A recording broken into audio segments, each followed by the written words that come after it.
with a price. Bar the doors, turn off the lights. Where I'm headed, hell might be better. Saviors all around, grab the bottle or the six. Yeah, I like how that sounds. Light it up, it's the nasty pipe. If I'm no one, no one, no one. If I'm nothing, nothing. What does that make you? Lost cause, bodies laid numb. Destruction follows everywhere that you run. Lost cause, bodies laid numb. Destruction happens, but the blame is on one. Everything comes with a price. Everything comes with a price. Everything comes with a price. Everything comes with a price. Everything comes with a price. Everything comes with a price. Everything comes with a price. Everything comes with a price. Everything comes with a price. Everything comes with a price. Everything comes with a price. Everything comes with a price.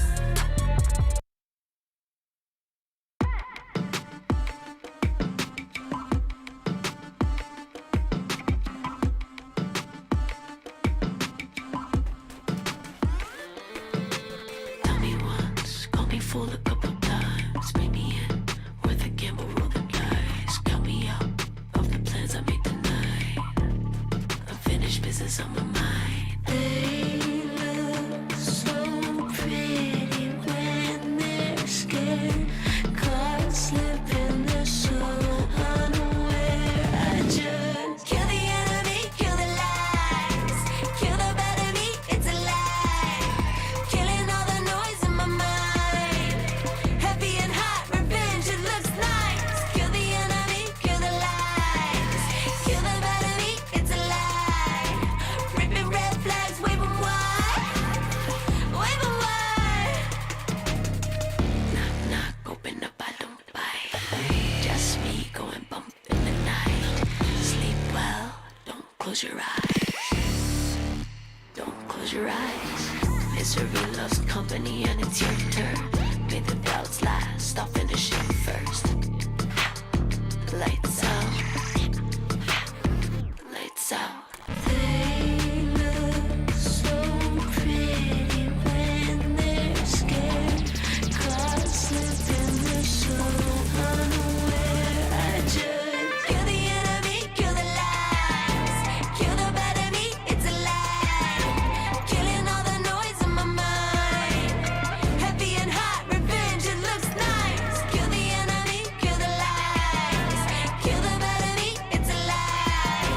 Ripping red flags, wave 'em wide. Wave 'em wide.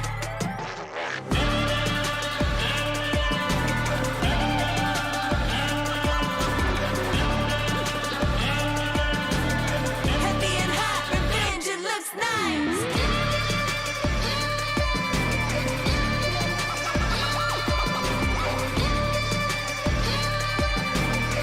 Wave 'em wide.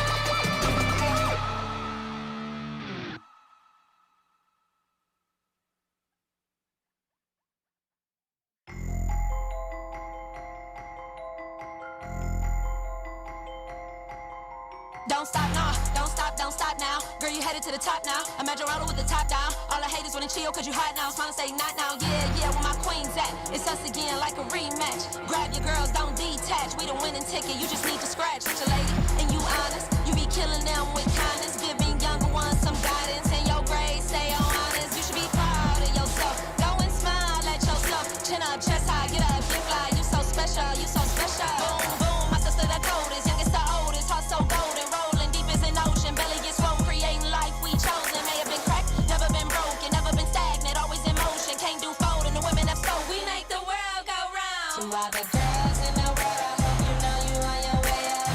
Yeah, you got it, you got it. To all the girls in the world, keep shining on your way up. Yeah, you got it, you got it. To all the girls in the world, I hope you know you on your way up. Yeah, you got it, you got it. To all the girls in the world, keep shining on your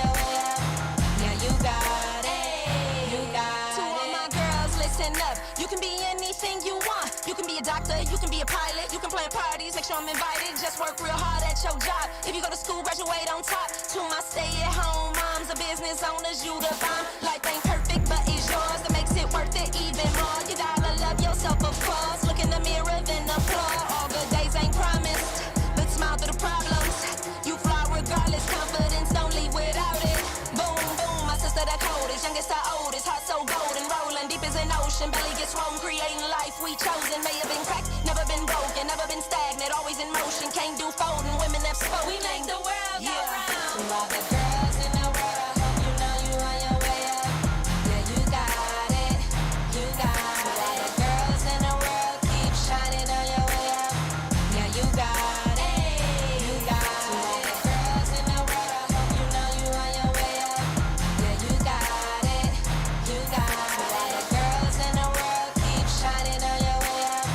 Yeah, you got it, you got it. Now I need all my girls to clap and repeat after me. I am beautiful, I am worthy, I am smart, I am talented, I am confident. Now say, hey. To all the girls in the world, I hope you know you on your way up. Yeah, you got it, you got it. To all the girls in the world, keep shining on your way up. Yeah, you got it, you got it. To all the girls in the world, I hope you know you on your way up. Yeah, you got it, you got it. To all the girls in the world, keep shining on your way up. Yeah, you got it, you got it.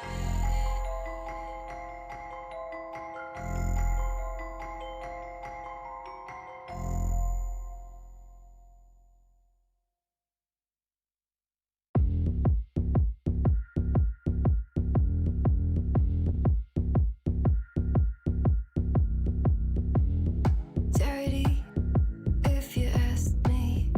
Too little, too late. You suffocate, 'cause it was all about the money. The money.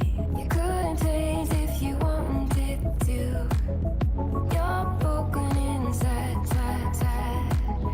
Couldn't change if you wanted to. You're broken inside. Run it into the ground. Run it into the ground. Wanna get you there, done. Take it. Couldn't change if you wanted to.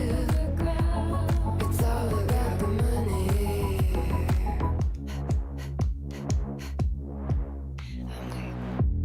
I'm waiting for the bomb to drop.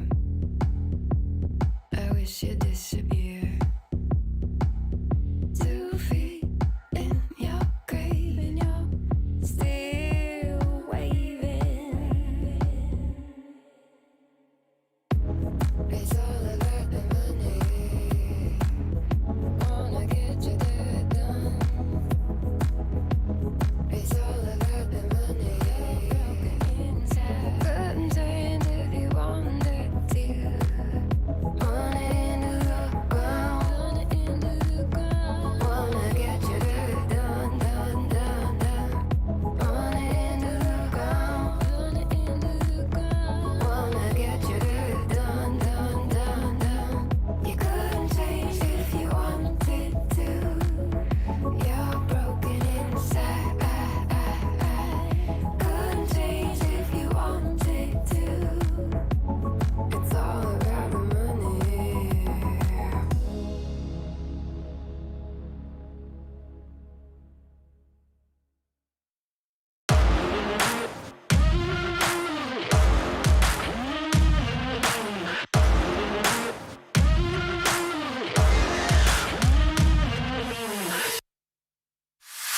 The bricks feel different on the spine. This is it, Tony Hawk, I'm getting on my grind. It's all in the mind, I don't even need a sign. Come back, get applying pressure from behind. I ain't got no enemies, turn them all to allies. Face painted, no cat eyes, ship never been capsized. My rationale different cause I made it. No street sweeper, I just gallop off the pavement. Money made whether, yo, I came in trying to be the greatest. Not the only, but the latest. Had to keep it like the cadence. If the planet needed saving, I'll be in the conversation. It's amazing how the plan come together like a compilation. If they counting on me, then I hate to keep them waiting. Let's go.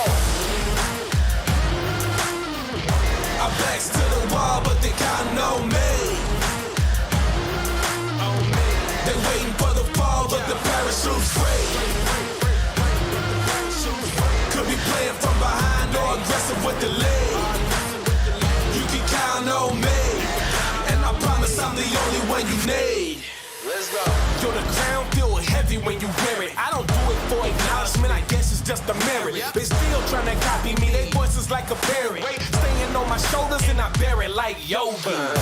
The numbers adding up, this is calculus, old school, so they stay counting on me like an abacus. Name is the stone, but acting like I'm not established. Miss me when I'm thrown on the throne where I have to sit. Lonely like Akon, acting like I'm A1. Wishing that your neighbors knew your name like Trey Songz. You niggas can't stay strong, keep coming back for more, they thinking that I'm Jason. You messing with the great one.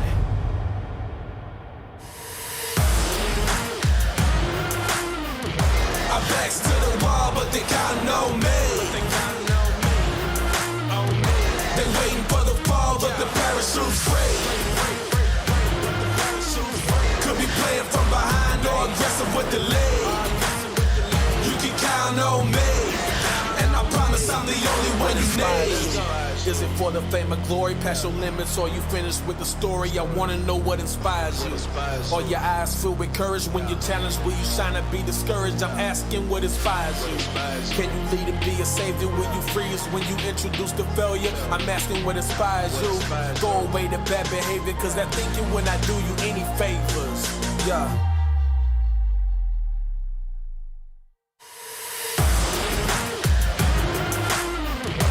Backs to the wall, but they counting on me. They waiting for the fall, but the parachute's free. Could be playing from behind or aggressive with the lead. You can count on me, and I promise I'm the only one you need. Our backs to the wall, but they counting on me. They waiting for the fall, but the parachute's free. Could be playing from behind or aggressive with the lead. You can count on me, and I promise I'm the only one you need.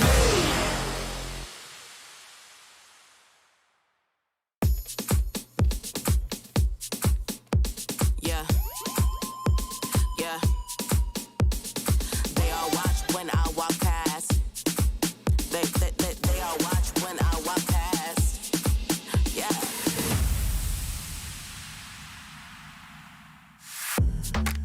When I come through, I'm the only one they all talk to. Known to heat it up, I'm bulletproof. I just turn it up, pump the volume.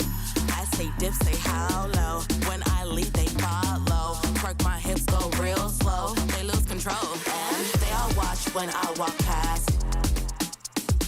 You look parched, do you need a glass? My body's shaped like an hourglass.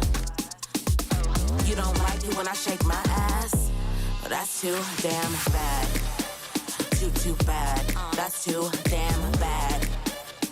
Too bad. That's too damn bad. Too bad. I'm too damn bad. Does that make you mad?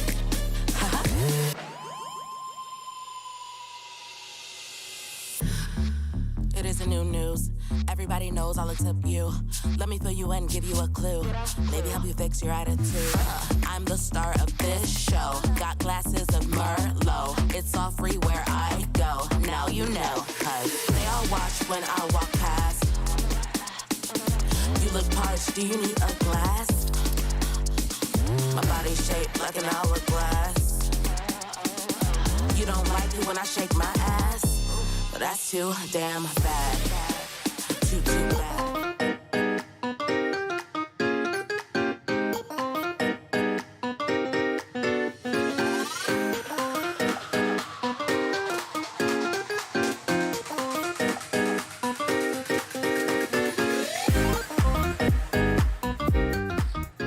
There you go. We are back, ladies and gentlemen. ESL Clash of Nations. One more weekend, or well, one more day actually, of these amazing qualifiers, and we have returned yet again to broadcast you guys some of the best bits of this regional action. My name is Dax, here with Tash yet again, vibing one more time to the music. And Tash, come on, today is a very interesting day. We are going to be looking to wrap up the SEA side. We're actually going to be going across the pond, checking out Japan, Korea as well. And I think for us, it's going to be a completely new experience for especially this first matchup we're going to go to later on. Yeah, it's gonna be really exciting. We all know that Japan and Korea, in terms of Valorant, has been extremely different. It's very aggressive, it's very fun to watch, and every time we want to go to their server and watch their VCT, it's absolutely huge. Anyways, I saw the flyover just now, the intro video, and I was like, hey, I was at that palace just a few weeks ago. Yeah, I just came from Korea a few weeks ago, and I'm really sad that I wasn't able to actually go catch the games, because apparently there were some going on at the time when I was there. Regardless, as we go into Japan and Korea, this is whole new waters and seas for Dax and I, because usually we specialize in VCT APAC, Southeast Asian teams. That's true. I mean, I'm thinking about it. Asia Pacific, shouldn't that include the nations of Korea and Japan? But no, they have their own different thing. They have their own individual different things, actually. And in the end, they ended up having their own LCQ before the offseason, of course, for East Asia. That included China, it was Japan, it was Korea. It was a very, very interesting affair. But we can talk about that later on, because I think we can check out the format right now, and you give us a quick little reminder of how ESL Clash of Nations works. And there you have it. We got the open qualifiers. SEA, we were talking about, will be tackling Hong Kong, Taiwan later on. In the meantime, this is going to be up next. Open qualifiers, Japan, Korea. We got the playoffs happening too in December, and OCE finished up so much earlier in the last month, actually. And the dates now have been a little bit changed. It's going to start on the December of 8th, and at December 11th. 8 teams for SEA, 4 teams for Japan, Korea, and 4 teams for OCE. So Tash,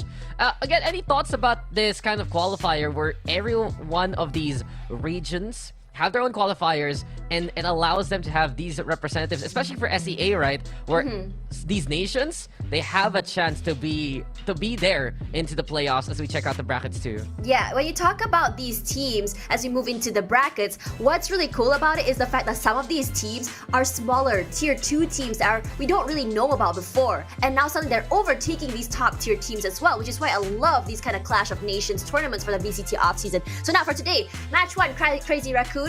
From the other week, got 2-0 against Alpha, and then Good 8 against OQ goes to match number 5, which is today, Crazy Raccoon and OQ Academy. Now for the semi-finals, which is going to be off-stream, Mizumori Gaming and Scars is going to be playing later. No, I don't think it's... Okay, yeah, it is off-stream. Yeah, it's off-stream. Yeah. I mean, so to be fair, real quick, it's actually quarterfinals. All of these are quarterfinals since Japan, Korea, they have 4 reps. Remember, Tash? Oh yes, it is the quarterfinals. That's right. So now when you talk about Crazy Raccoon and OQ Academy, you know what's really funny? I thought it was QQ Academy. But anyways, Crazy Raccoon.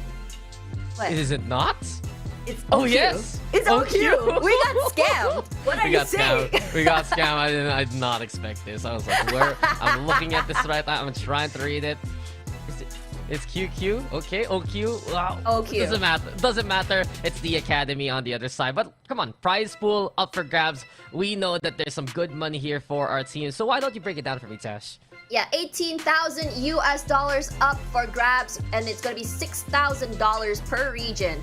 Now, the first one to go home, or at least get champion, will have $3,000 in their name, followed by second and third place with $1,500 each, and fourth place with $500. Now, when you think about it, I would say that these off-season tournaments are actually really good when it comes to keeping teams sustainable, giving them a motivation and an idea to keep competing, as well as keep the ecosystem very much alive. Yeah, I absolutely agree. You always need that chance to play for something. You have a prize pool like this just to support these communities and these teams that are growing. And we've seen here in the ESL Clash of Nations, it isn't your familiar faces. You have some of these teams trying to make a name for themselves, and it's not just them saying, okay, the local scene, that's good enough for us. No, we can go through the region, we can fight, and we can beat the best here in SEA, here in Japan, Korea, and here in OCE. And as we mentioned, 6K prize pool per region. So overall, there's a lot of money on the line, and everyone's gonna get a good lion's share if they can make it to the playoffs. Yeah, I think so. It's really cool as well. It's that this is the season. Off season is one of those seasons where I think a lot of new players get scouted. Doesn't necessarily mean from academy teams even. I think it's the season where people just kind of come in through either scrims or either kind of checking you out through, in-game ranked matches, playing with people. And of course, these smaller tournaments as well provide that avenue for players to get picked out. And in a lot of situations, I mean, who wants to see the same players starving over and over and over again? We love fresh new blood. We love how creative they've been. And if you go on TikTok and YouTube, you see this kind of like montages, like 13-year-old player destroys Shroud or something like that. That's hella fun to watch. You're probably the one in that montage. No, what?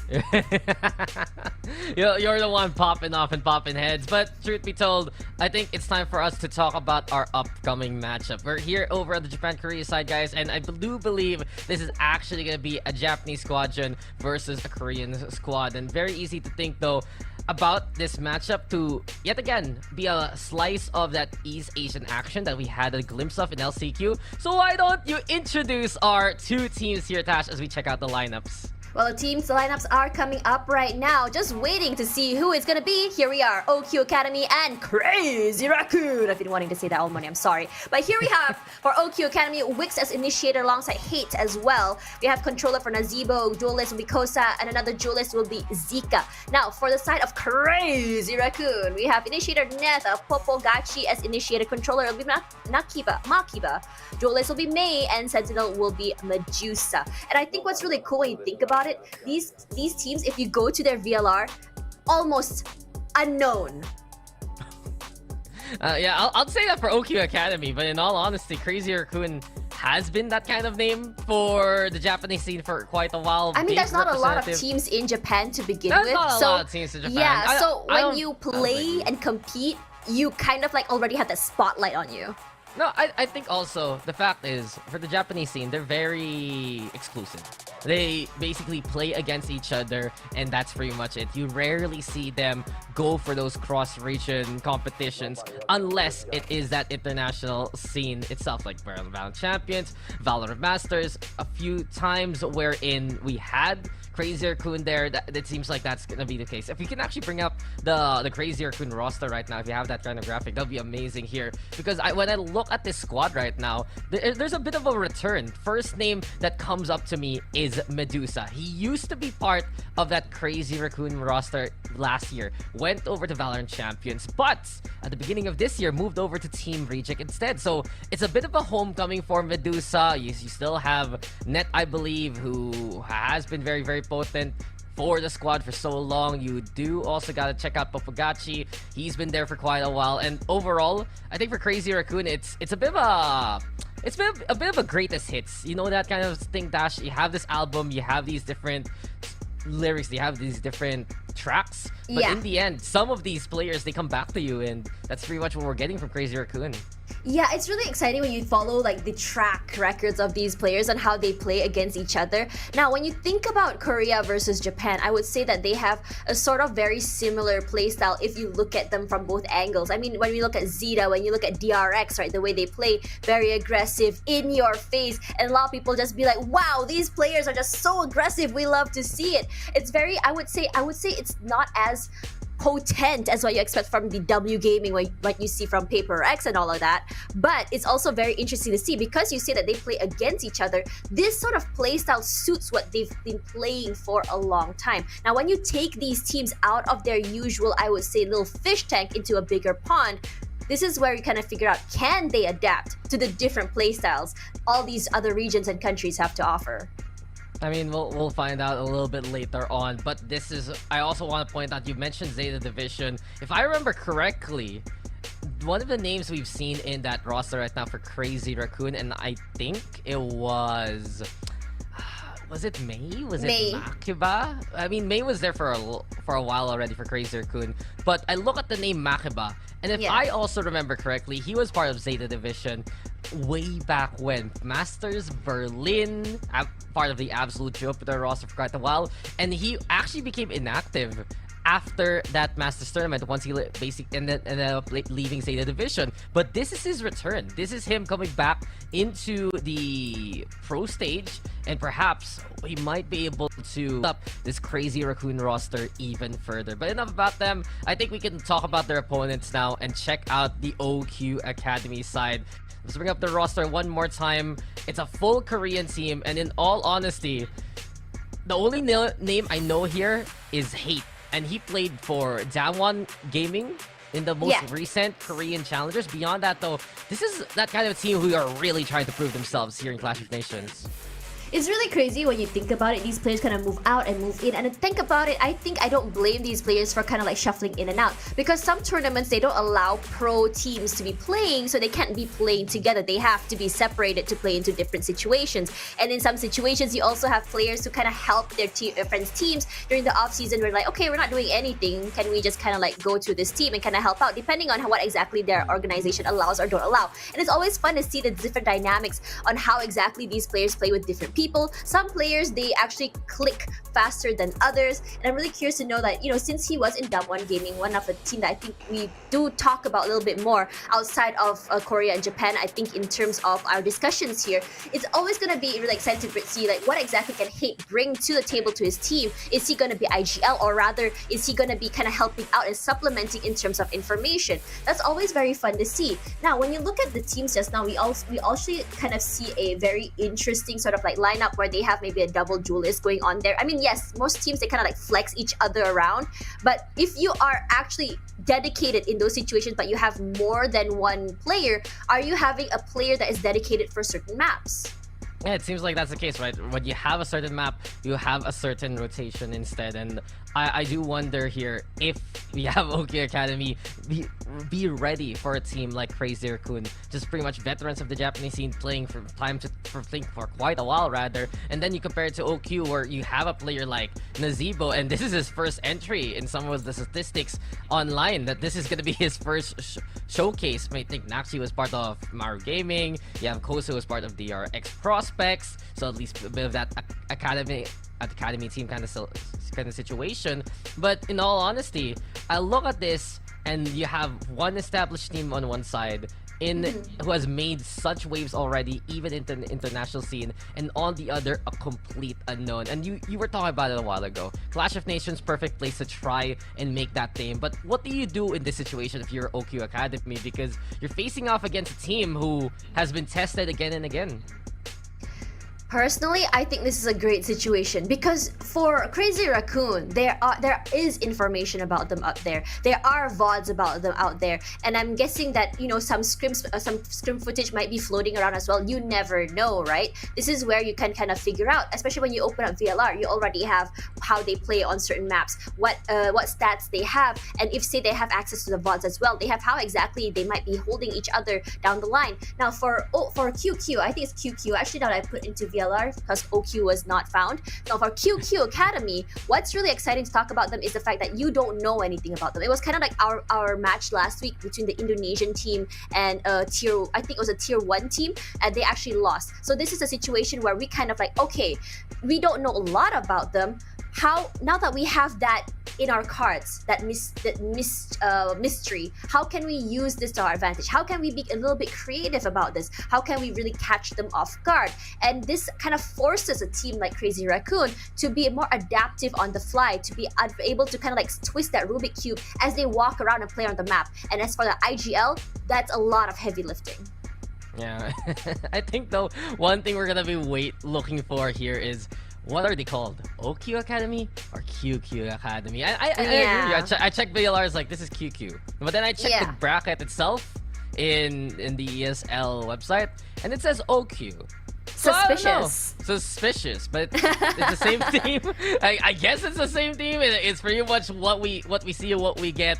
And in all honesty, we have seen upsets before, like you mentioned. I think that was Devil United versus Southfield Esports, right? Where Southfield, long-time PH scene. Devil, of course, they did make it to the Indonesian VCT playoffs, but they were all the way down below into either second to last place or last place. So seeing those kind of upset games, it's a possibility here in Clash of Nations. And let's not forget, it's single elim. You lose this best of 3, you are out. And you want to survive here in the qualifiers. You want to be the one playing all the way in December for that prize pool to be the best in your region. And I think right now, OQ, QQ, whatever you want to call them, this squad, they have nothing to lose, and it is time for them to try and get the gain. So Map Veto is available, guys. We have seen what these teams are willing to rock on, and here you have it right now. Haven, Icebox, and Ascent. Any thoughts about this one, Tash? I mean, these are very, very classic maps, and I think for a lot of teams here, they don't really want to deal with something that's a little bit new, something that's a little bit too big, something that's a little bit too small. I mean, Bind, I feel like it's come back to that situation where, remember when I was talking to you VCT APAC, I said, wow, Bind is always usually banned in MYSG, and then suddenly it was picked a lot during VCT APAC Stage 1, Stage 2, and then suddenly it's back to the Bind list, and I don't blame them because this map is very, very hard to navigate. Now, when you look at Fracture, not a lot of teams can understand the way the push and pull technique when it comes to those rotate and anti-rotates. And Pearl, a little bit too new for a lot of teams. They don't have time to adjust just yet, and they don't want to deal with any of those. Remember what Paper X brought to the team, to the table? Yeah, they don't want to deal with those kind of stuff as well. Now, Ascent, a great decider map because it's a map where I feel like, I wouldn't say it's super balanced in terms of attack and defense, but everyone knows how to play it in terms of attack and defense. So how exactly they want to do it is based on their creativity. Yeah, and just talking about the team specifically, in all honesty, OQ Academy, they don't really have many stats. They're a relatively new team. This is pretty much one of their first forays into international competition. And when I look at their one matchup here in the qualifiers, basically, they have won a map on Haven, they have won a map on Icebox, and they have played but lost on Ascent. So at least for Oki Academy, there is that experience in this bracket that can help them out. So instead, we can focus more off Crazy Raccoon. You have Haven, which is their, I remember correctly, and in all honesty, they had so much success on it all throughout the year. Victories over Zeta Division, victories over Northeption, Reject, Fav Gaming. Oh, it's just one of those comfort map picks that they're willing to play on, but they also can swap things up on a dime with their compositions.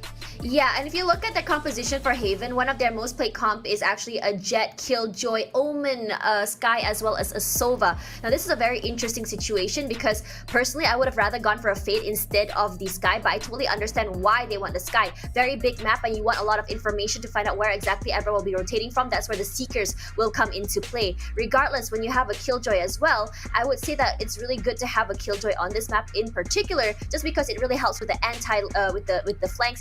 It helps with the anti-lurks as well, and having a Jet is just so good at taking up so much space. Regardless, if you look at Crazy Raccoon, they have so many different team compositions to play, and this kind of like, if I were QQ Academy going on to BLR trying to get information, seeing all of these compositions at least already played once keeps me in question. Which one are they going to be going for, and which one should I be most prepared for? Obviously, I think what they would be most prepared for is the one they've been playing 7 times, but there are situations where they pick 3 times here, like say an Omen, a double duelist comp where they have a Jet and a Raze, which is fun as well. Actually, no, triple duelist. Look at that. They even have a Reyna on there, which I really, really want to see played. I know it's not possible for tournament side like this, but it'll be hella cool to see. I mean, come on, I'm no hater to that kind of stuff. If you want to be aggressive, go ahead. There is that chance, but let's not forget, Crazy Raccoon, they had those roster swaps in between the LCQ as well as here into the offseason. So yet again, with some new faces come new compositions, and I think when we look into Haven, which they have played before, I'm expecting kind of the Raze, I'm expecting double initiator, an Omen, maybe even a Chamber into play. That has been their last outing, and that was against Team Alpha of Korea. So Crazy Raccoon, they already faced off against Korean team once before. Can they do so yet again? Maybe we have a little bit of time before the game starts. Predictions perhaps? For me though, in all honesty, the experience of Crazy Raccoon, I'm gonna give them the edge for the C2-0. Yeah, I'm gonna have to give it to Crazy Raccoon just because of the experience, but at the same time, a small voice in my head says, believe in the hopium. Because you don't know anything about QQ Academy. You have one player that is somewhat, I would say, experienced, not somewhat, is experienced. So maybe it might be the whole difference between, life and death. But at the same time, it also comes to their teammates as well, whether or not they're going to be able to land that shots. The executes have to be absolutely flawless. We've seen failed executes and failed situations where they're just not able to land those shots. This is where it comes to play. I mean, worst comes to worst, I think for me personally, it comes down to the fundamentals of a team. Yes, executes can be great, but if you're not able to land those one taps when it matters, that's gonna be a problem. Yeah, when we look at the Japanese Korean scenes, they can play very structured, they can have a solid plan, but when chaos begins, it's all about that aim and it's all about that adaptation. And Yes, we can give it yet again to Crazy Raccoon, who have been there to really get a hodgepodge of all the different styles around the world. But who knows, maybe these guys from OQ Academy are just absolutely crap. Maybe they can just hit some amazing hits out of nowhere and stun Crazy Raccoon. It's happened before against the Japanese scene. It can happen yet again, but it's time, guys, for us to get started with this series. We'll check out the agents upcoming here, coming into Haven, and it's time for us to begin the matchup of Crazy Raccoon as well as OQ Academy. So you got Crazy Raccoon. They do have a coach, if I remember correctly. It's not going to be Northern L. You can see it down there. OQ, though, they will not. And is this for real?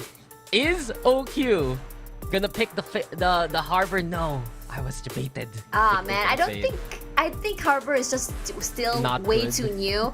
I would say that people, it's just something that needs a little bit of tweaking, or maybe trying to understand the agent itself. It kind of reminds me of League of Legends, right? When Thresh first came out, nobody knew how to use Thresh. Then suddenly Mat Life happened, and suddenly Thresh was the whole thing. So it may be the same thing. Regardless, if you look at over on the Crazy Raccoon side here, Initiator gonna be KO. Now, personally, I'm not a big fan of KO on this particular map. I just feel like there's a lot of other agents I can give a lot of value. I like Sky, I like Fade, hell, even Sova might be a lot better, especially because the hard intels are so good. But coming in from this side, both teams going to be running for smokes. It's going to be Omen. I'm really hoping for aggressive Omens. Love to see that big impact plays from both teams.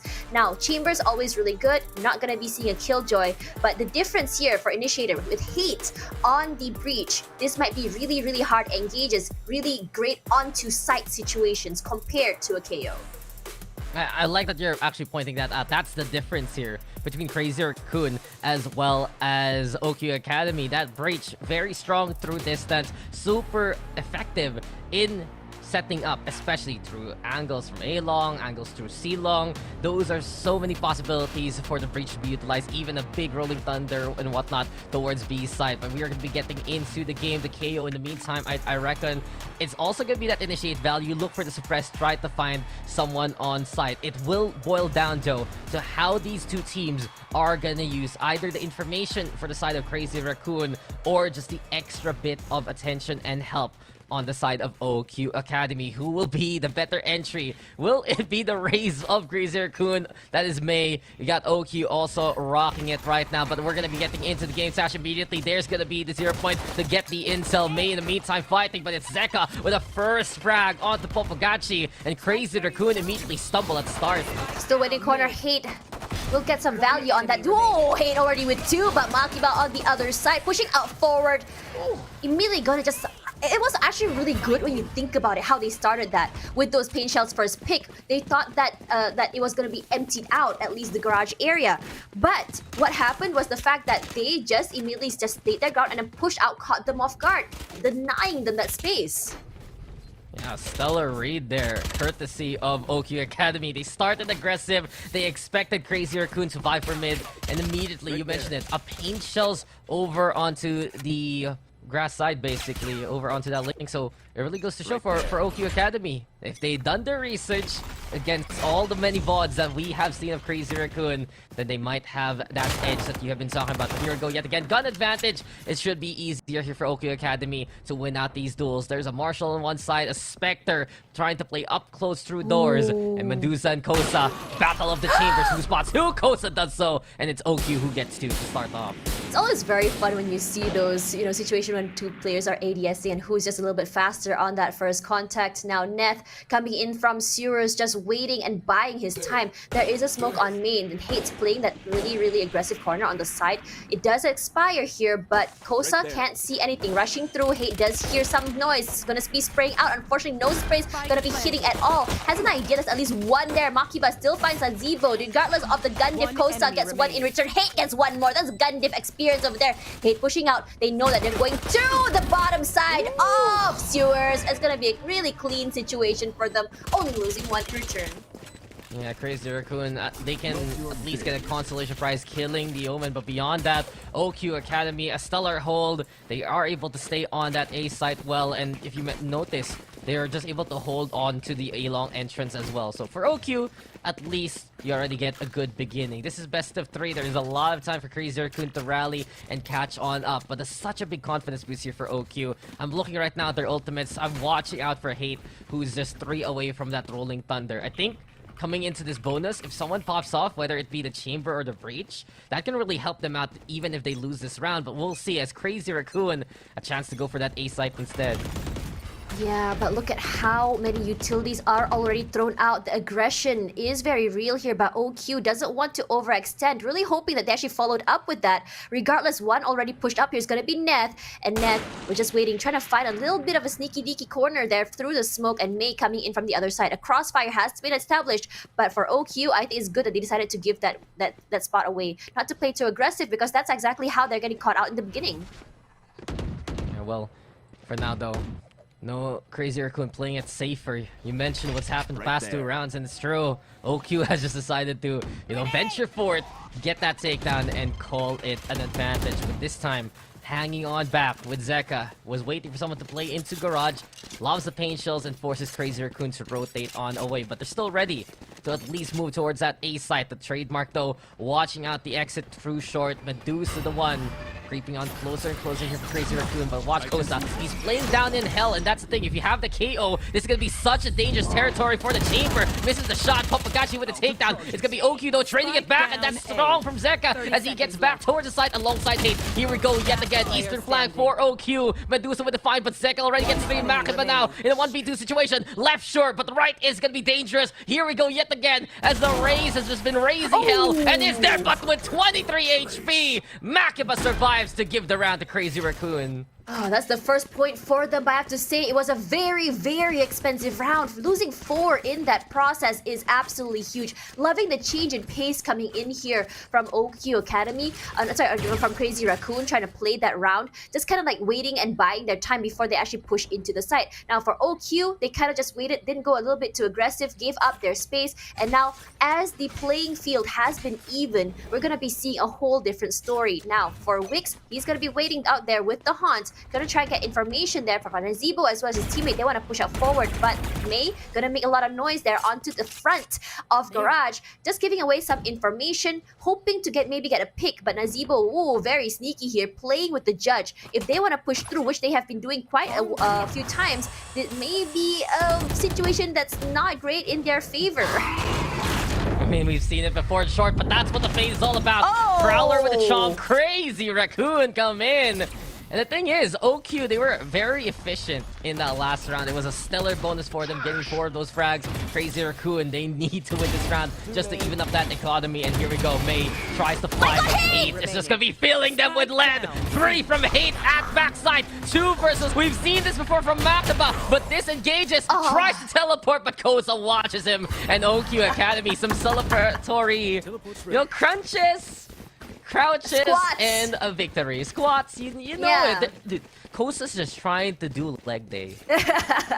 Well, I mean, given the fact that how fast he kind of like waited and primed his crosshair there, I think his leg day work has been working out very, very well. Giving them a 3 point, 2 ahead of Crazy Raccoon. This is a very big thing because in terms of morale, this is a huge coming against a team that you know is a little bit more established. I mean, a lot of teams, if I were to talk to these players, they said it's a little bit scary when you go against a team that's a little bit more established, has more experience. But this is what exactly OQ is giving to the table here. That inexperience, rather, keeps teams like Crazy Raccoon on their toes. Now for Wix, clearing out sewers, they're not going to find anyone just yet because look at them. They're just waiting and biding their time. Now for Crazy Raccoon here, they just haven't been getting a lot of success coming onto the site. And I think in terms of their post-plant, the rotations from OQ Academy has been a little bit faster to allow themselves to get onto site before the post-plant's defenses is set in motion.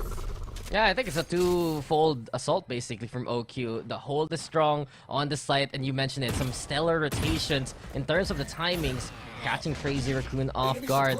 Big mysteries right now. Crazy Raccoon having to back on away. They feel like they can go towards the B site, but never mind. They actually disengage, and the Chamber teleporting out as he couldn't find anyone mid-rotation. Speaking of the rotation though, Crazy Raccoon over towards C site yet again. Makiba has been relatively clutch here for Crazy Raccoon, lone survivor usually. But Oh, that last time around, smoke. he was caught. The smokes do come. It's more of a one-way actually, It rather is. than the full smoke value. So Crazy Raccoon, they do want to take a bit more of that backside before they go, but the fade shells are perfect and they can't plant immediately.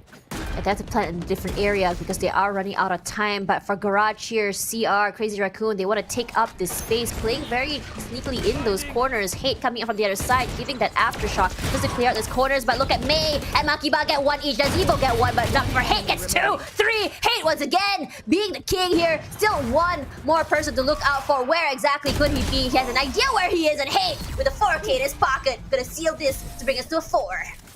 Yeah, I mean, we gotta give props to Medusa. Still got a kill there while being shot at by Hate, but a quad from the breach. Now the Rolling Thunder is available. Look at OQ Academy. They have everything they want, except perhaps maybe the Nightfall. They have the ults available. They are just popping off and getting a good economy. I think for OQ Academy, the element of surprise is truly throwing such a wrench in the plans of Crazy Raccoon. What a start, though, for OQ.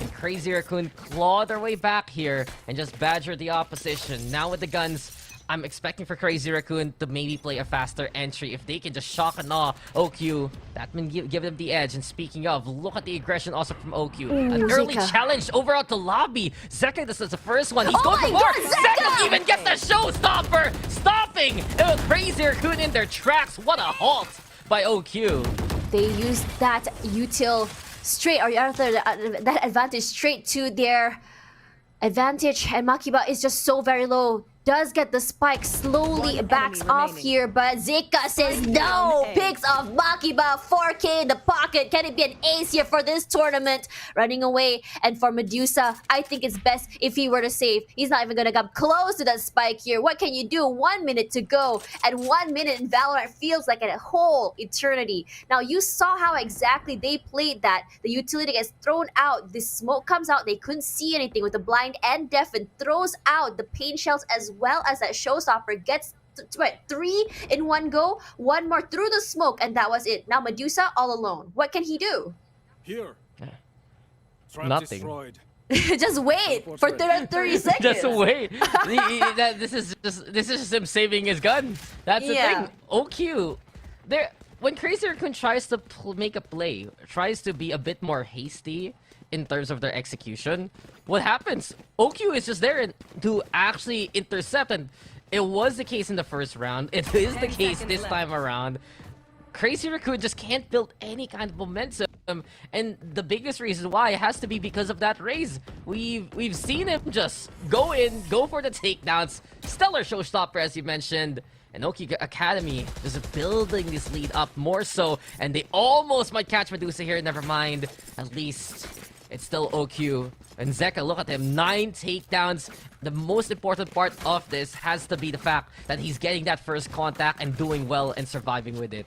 I think it's also the fact that they are very, very aware of the abilities as well. Now, we were just talking about, we wanted to see CR play a little bit more aggressive, just right onto the site. Yes, we wanted that, but they didn't take into account that there is a raise with the whole showstopper there. For Kosa here with the op, trying to catch someone onto mid-side. May still just waiting and biding for time. No value, at least on that haunt just yet. Wix does get actually tagged there by the knife. But for now, everyone's just kind of like getting a feel of each other. Not really super, I would say, trying to go for that commit just yet. Dinks all around, but no kills. Yeah, a bit of a tag. Until now! Now, there we go. Kosa spots him. Makiba not looking the right direction. And if you're going to be trying to play that lurk towards B site, you need to be careful where you position. As it stands, OQ drawing first blood yet again. Big advantage for the defense. Crazy Raccoon, as soon as Net throws down this knife, they will actually expose their attention. And I'm looking at May. He's the one with the rifle, perhaps a hero for Crazy Raccoon, even ready with the showstopper. So for Crazy Wix up Raccoon here! can actually get this, but no! He called it there, Tash. Wix is up there. OQ again, just anticipating and predicting where Crazy Raccoon goes for. That jump, trying to get some information. Not overextending until his teammates actually come through. Haunt comes out here, does get destroyed, but they still get one tag. Immediately Flash comes out as well. Neth has to reposition. Trying to get a crossfire with his teammate, but Zika fears nothing, pushes through the smoke. And for now, just trying to clear up as much angles as possible. Immediately finds one more. She's gonna be Popogachi, not before. Neth gets one more and Hate says no. I hate you. Low-hanging fruit right there. I had to! I hate you. Don't try it. Oh, you don't know. You don't know where that comes from. No, I don't. It's over, Tash. I have the high ground. Oh, that one I know. Yeah, it's the same speech. Don't worry. But you called his name to attention for good reason. Yeah. 11 kills already for Hate. He has shown the most experience here from OQ, and it is actually rubbing off against with the whole team basically. I'm also looking at Zeka. As far as I know, he also has another name that he plays as. He plays as Nakchi. That's one of his names during the Mario gaming era. And yet again, if you have that experience in the pro scene, it helps you in spades. OQ Academy, the veterans that they have, or at least the most experienced players that they have right now, just leading the charge and getting these takedowns. Crazy Raccoon, yet again, left scratching their heads as Kosa draws the blood of Medusa down. Huge pick with the Tour de Force, bringing big value to that ultimate. May already inside of Garage here, wants to push out. They do hear those footsteps, and what he's doing here is pretending that he's inside, slowly moving backwards and then running inside again. I'm not sure what he's trying to do here. Maybe perhaps bait Hate out of these smokes, but Hate is not moving at all. That's the trigger discipline, as well as I would say the experience coming in through. Another shot comes around, not actually hitting. I think it's more of a warning shot just to zone out, but Hate playing this corner here, gonna be trying to clear out everyone, but you have to check your corners, and Hate picks off Main Azima with the shotgun, with the judge, gets Neth and Popogachi. That's not a great situation to be in. And for now, for Kosa coming in, Hate from the other side, already getting one more. It's gonna be Neth. One more play to look out for. It's gonna be Makiba. What are you gonna do? You're all alone in this corner. There's a crossfire just waiting for him with his name on it. What, isn't that the call here? Isn't that the situation for OQ? Things were just waiting to happen. You noticed over onto the window, there was a target. There was Hate rather looking for targets. And as soon as he caught the attention, Nabo's judge finally bears fruits after all these rounds. And well, OQ, they are just dominating by this point. 7-1 scoreline. I expected a closer margin than this, courtesy of Crazy Raccoon. And they did too. They have to go for a timeout right now because single time they try to make a play, they are caught by OQ immediately before the first step even arrives. Yeah, OQ is just so good at feeling them out here. They play too slow, they take initiative to push out. They play too fast, they're already waiting with those utilities, whatever they need to do. Now, we're seeing those pings come through as well, and I think they really know that A-long, I would say, control has been very, very phenomenal for them, not even allowing them to get onto site. And even if they do, they would have already dwindled onto numbers. The only times I actually see them go onto site unscathed is when they kind of like fake and then get into another site, kind of like trying to bait those rotations. But I think at this point, it's best if they play default, but play a little bit more proactive instead of just waiting for OQ to push up to them.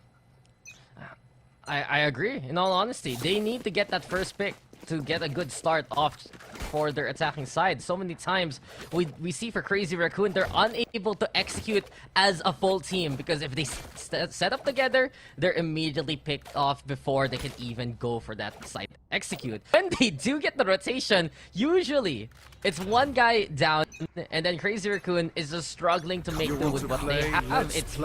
It's been mostly the case here courtesy of OQ Academy. They're just so potent at finding the small weakness that Crazy Raccoon exposes towards them. And Crazy Raccoon, this time around, they are playing a bit more patient. Medusa has the Tour de Force, waiting for someone to come towards A-long. A battle of the chambers yet again. Up versus Tour de Force. The upgrade is better though. The ultimate shines. And Crazy Raccoon takes the first kill, maybe even a second as Zebo overexerting. No, Makaba disengages and Crazy Raccoon yet again playing a bit safer for now. It's a huge first pick. We're just talking about it. Flash does come through as well, but no one was waiting on to B. For Wix, just trying to give some space here as he tries to get those picks, at least in those little corners. But you can see that for rotations from the side of OQ, now with one down, A is completely empty. There is Neth there, at least still waiting. But surprise, surprise, no one is peeking Medusa once again. I mean, you don't want to peek that Tour de Force. You know that Medusa is good for it. Oh, The starts really Zika! crazy Raccoon, but Zika just waits for me. Yet again, the shot comes, open up the odds from the shadows now to try and reinforce. A good call to go towards that A side. He wants to stay in backside, but Medusa quicker on the trigger finger. Towards short, he will go. Forces the Omen also to cancel just in case. Crazy Raccoon was already there. The flank is possible here. It's Hash from OQ Academy. Crazy Raccoon is not done. A raid up from Popogacci, a second up in hand. And here we go, the sniper shine as Crazy Raccoon will finally take another round. Medusa single-handedly tugging the points back, wanting to bring it back to his team, finally getting a point after what, 5-6 rounds in a row. Now, if you think about it, Medusa's first picks have been phenomenal. That's exactly what they needed, those first picks, giving them a lot of space and a lot of space to breathe because of the lack of utility coming in from OQ Academy. Now, for OQ, I think, seeing that they have that IC Breach ultimate, it'll be huge for them to play retakes. Be huge to actually push out if they want to as well. We've seen situations where they want to play aggressive. But for Medusa, he's going to be doing the same thing again. Why bother change something that's not different? But Kosa this time says, not today, Zerg. Fool me once, shame on me. Fool me twice, not going to be happening again. As Kosa will be very happy about that. Teleports today, we're going to be repositioning himself. For Crazy Raccoon, without that chamber, it's going to be really hard to get that picks. Or rather, to stop people from the flags. That trademark is huge not to have. Yeah, from hero to zero, not too sure about why he jumped. Was he trying to get a bit of information? Was he trying to get on top of something? But in the end, scope in like that, no way he's gonna hit that shot. And OQ, second time's the charm.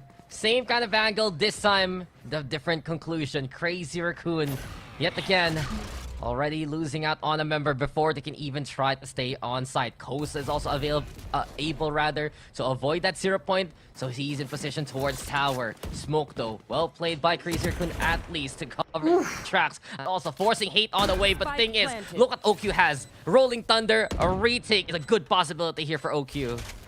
And they have the man advantage as well. Now the smoke is down and Kosa gets one more. It's gonna be Neth out of the way. But here comes Nightfall.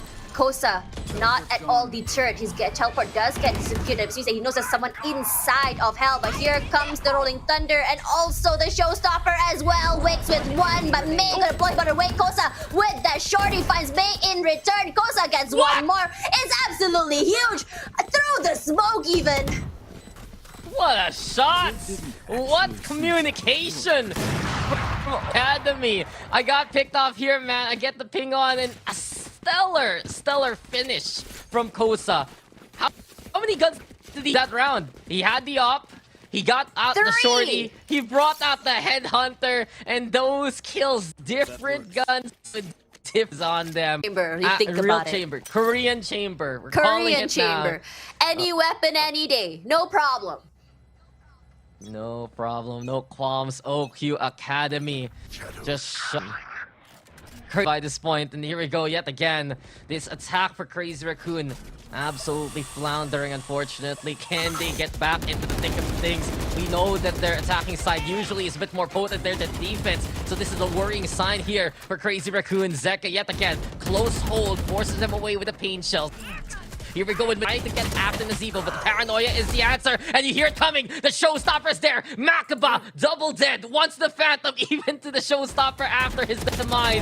Zeka also with the hold. May on the other side. It's just OQ winning again and again. And look at window attach. OQ has had enough of this round. They want to go, but their hands are up. For Wix and Hate, Popogacci catching them in the act. At least a chance to survive, but it's 1v3. Difficult here for Crazy Raccoon. Popogacci tries to make it big at the end of the day with those huge plays. Not enough when you are just being held that way. And I think for OQ, we've seen their trigger discipline, how exactly they hold each angle. It's very rare that we're seeing them moving around, jumping around, which is why we're seeing Kosa have the upper hand advantage compared to, I would say, Medusa. Well, I'm seeing OQ Academy right now. My eyes are wide open for this team. If this continues on, this has to be one of their biggest victories in their careers if they can get things right. But Crazy Raccoon, we know how resilient they can be. We know that this team in the best of 3 series have dropped some maps in very, very lopsided fashions. But they can come back that later on. punish. But this is now Crazy Raccoon looking to come back into the game as soon as possible. Perfect punish, as you mentioned. Here we go yet again. Kosa, though, scoped in. Medusa's down. The C's, though, is perfect. Keeping in position. Makimo will get the kill. Hate right now. Different angle, but caught this time around. And it's 3v1. Crazy Raccoon, they needed a strong execute to give them at least some confidence coming into the second half. And they're doing it right now here. With that first pick has just given them so much space as well. I'm just really hoping that the null command is not their win condition in order for them to get around. That Haunt's gonna come through here. Nazeebo does get one, but not for Popogachi. Stops it with the Guardian. It's gonna be a really good round for them as we go to 9-3. Now, when we go to 9-3, is the curse real? And now, let me give you some nerd superstition. facts. Oh, it is superstition. okay. If you Google it, right? If you look at Yes. statistics, 9-3 statistically doesn't really always happen. It doesn't happen as often as you think. But in those crucial matches is when it actually happens. What do you think? The psyche? Are you trying to psychoanalyze the 9 Yeah, curse I right want now? to psychoanalyze mental. It's so Okay, I know. fun. I'm gonna sit down. You're gonna be my psychiatrist. Dr. Tash, Yeah. I have a problem. It's Okay. called the 9-3 curse. Yeah. Fix it. Yeah. There. It Yeah. comes in a feeling where you feel like it's not over till the fat lady sings. No, so it's until true. we have exactly. So you kind of need that. Some teams they don't have that. Not a lot of teams have a good mental to really hold on to in those situations. We always talk about a tall order, tall mountain to climb. Some teams take it as a challenge. Now for OQ, they're on the attack now. They did phenomenal on defense. Trademark does eventually find him in return. He immediately is going to be destroying it. Now for Crazy Raccoon, we're seeing a whole different sort of playstyle come through here this time where they are not moving, they are not yielding. Yeah, at least they are trying to go for the holds onto the angles. Medusa knows he can get away with this. Hide in the No corner, way. trigger discipline, and just able to find that takedown, but can't get the second. Zeka watching him and catching him in the act. So it's OQ again with the advantage here, Tash. I just wanted to mention real quick a while ago, sure, the flash can come, but Crazy Raccoon can still hold since there's no KO. The rendezvous is always going to be Oh my available for God. Medusa, but Makiba, not the best time to peek on that. OQ all over C site. Look at that Haunt does get destroyed, but Popogachi spraying through the smoke does immediately find someone else. With their Neth from the other side, last 2 members still left alive. Trying to get that flash out, but it doesn't really matter because they have an anti-flash ready. It's gonna be hate, because he hates flashes. On the backside here, Nazeebo quickly just gonna clean up the round, bringing them to a 10. And this is where we start to see the struggle come here from Crazy Raccoon. Despite the good stats, despite their good run on this map, the lack of information from OQ Academy is just, it has to be driving them nuts. Is that the case? I'm looking at it right now with some lenses, honestly, and I think for OQ Academy, the most apparent thing is they've done their homework so well. And for Crazy Raccoon, I understand your point there, Tash. They can't really do the same kind of homework about OQ Academy. They can't really get Ishin. They only have basically one result to watch out for, and perhaps the individual careers of the players. Crazy Raccoon, they're just getting read again and again right now by OQ. And look at this, gun advantage. OQ is happy to push it with Bulldogs. They're looking for a bigger investment. They even take Garage away from Crazy Raccoon already. Spikes left behind. It can go towards that A site if ever, but in all honesty, I'm just watching OQ Academy look to find these pickoffs. Medusa might be the saving grace here for Crazy Raccoon. Yeah, but in a lot of situations here, Crazy Raccoon just not so good at holding in those spaces and taking it back. Now, immediately as they took someone out from Garage, immediately going to rotate. But for Crazy Raccoon, they know this strat is going to be happening. I don't know if it's a good idea to go in by yourself, but Medusa still lands a headshot onto Wiggs with the Headhunter. Has to teleport away, has to reposition away onto the site here. Makiba tries to bring out Zeka, almost does actually. Zeka already with 2. And suddenly, there's only 1 player left on the backside. It is a gun disadvantage, at least for Crazy Raccoon here. So he kind of at least wants to try to take another gun out in return. His best bet will be Zeka, but maybe he might be having another victim here because Hate will be just walking through, but unfortunately, he only gets one. You know, not the worst round for Crazy Raccoon, don't get me wrong. They got 2 pickoffs. I was looking for Medusa to get the kill with the Hen Hunter, and he did achieve that. And look at Pokebagachi. He's close. He has the Nightfall rather here for the second half. Something Crazy Raccoon can use in the pinch, but the scoreline is getting scarier and scarier. Tash, can OQ Academy take this map away from Crazy Raccoon? Let's not forget that this is Crazy Raccoon's map pick. They're the ones who decided to want to play on Haven, and OQ was just more than happy to oblige. Gun round here for Crazy Raccoon. This is a make or break moment for the Japanese squad. Ooh, look how fast they want to take this match point. Running up here, Medusa, very tall and high angle. It's a great off angle to play in, but it doesn't seem like there's anyone just here. Now he's gonna get caught out here, but tries to play off that Roomba. Regardless, gonna be moving left, right at his center here, but they didn't realize from the other side there's already someone there in return. Zika throws out the pain shells as well, and Hate finds Neff in return. Azebo just trying to find and floundering his way through, does go down eventually as Wix is just gonna play from the other side, and Azebo finds a trade onto Popogachi. 2 versus 4 situation here as OQ and Academy just pushing up the Aftershock, not allowing them that space. Has to go up through Heaven, trying to find a different angle to play in. Crazy Raccoon already expended the Nightfall in that case, and still they lost the side. Nazebo finds May. It's all up to the Omen of Makiba yet again. Teleports out. Look at OQ Academy. Check every single angle they can. They want the fight still, and they will still win it there. 12-3. Map point now for OQ Academy. What an scoreline we are seeing here in this first map. Honestly, I am shocked. It's not really, I would say, the most insane of strategies coming here from OQ. They're just playing the same thing over and over, and they're just hitting the same sites that usually work out for them. They don't really have, I would say, a change in pace or anything like that, because everything they've been doing has just been stopping CR, and in their mind, it's like, if it's not broken, why change it? Nothing is working, though, for Crazy Raccoon. That's the problem, Everything isn't has it? Everything has fallen apart, unfortunately. You look at their attack, their plans go awry as soon as the round starts. Just OQ's calls for aggression or play. It is just absolutely perfect versus Crazy Raccoon. And you kind of have to wonder, how is OQ Academy consistently doing this? What is Crazy Raccoon unfortunately doing wrong too many times?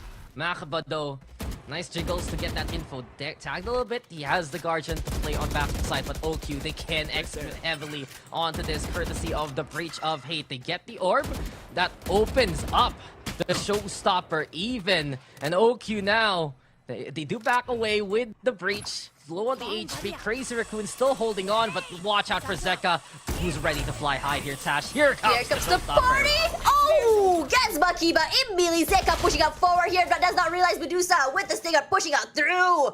Still, 1-for-1 pick. Doesn't really matter. Kosa, he loves playing the Lurky Lurk. Wants to try some information here onto the A side, but Luki's on the top here. It's going to be Popogachi. Hasn't spotted him out quite yet as Wix waiting here on A main. Can be a good crossfire, but Popogachi finds Wix immediately. Hate is just so very low. How exactly going to pick him out? He's going to throw out that seize, but the Aftershock going to give him the perfect angle to play with. In a way, 10 seconds to go. Haunt does get destroyed, but they do know that Kosa is there. Can't see anything. Popogachi making it big. Still running there, trying to get a better angle per se, but it's gonna be a save for Nazebo.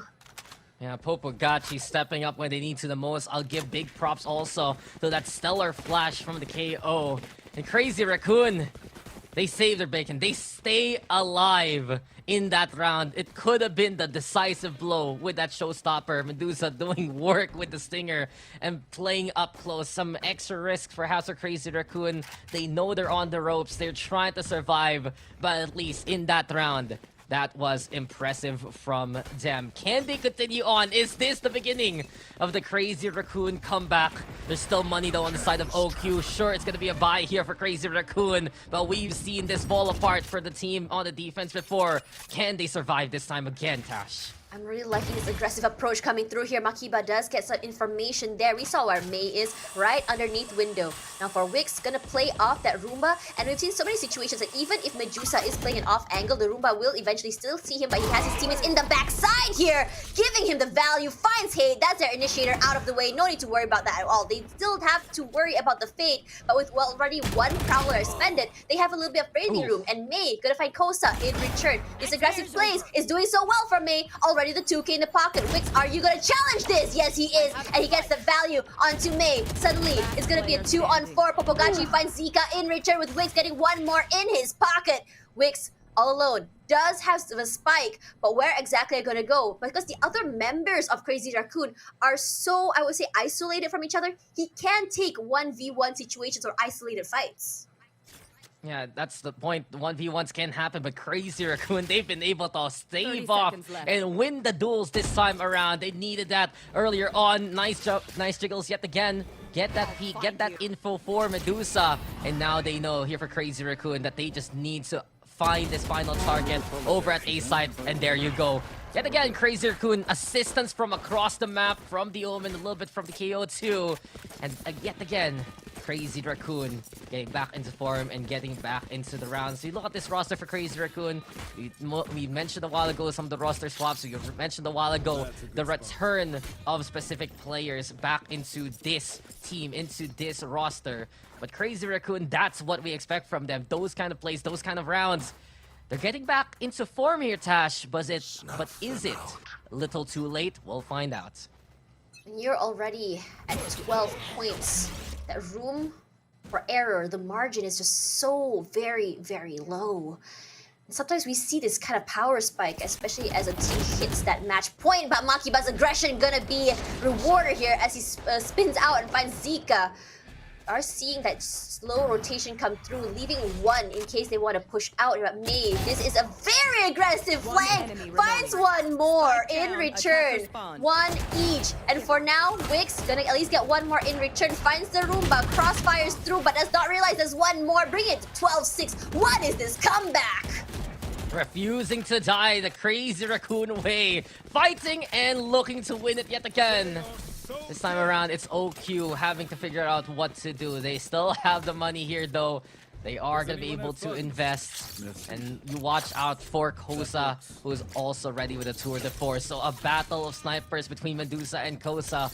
It's been relatively even, I have to say. I think what OQ has done better, though, overall, are the entries courtesy of Zeka compared to Crazy Raccoon.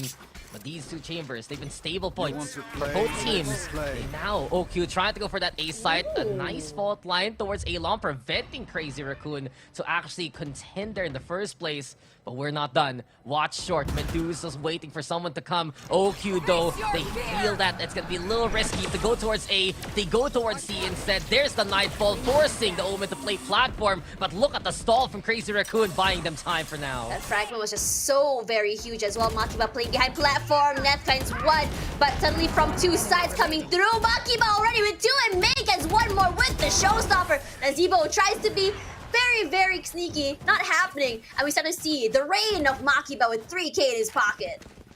Yeah, the insanity of Crazy Raccoon finally finding the method to this madness. We talked about the stall just because it allows Crazy Raccoon to rotate and position accordingly. You think, okay, it's Makiba there on C side. Who else is gonna help? Net was there in position. Mei was there to let the showstopper rip.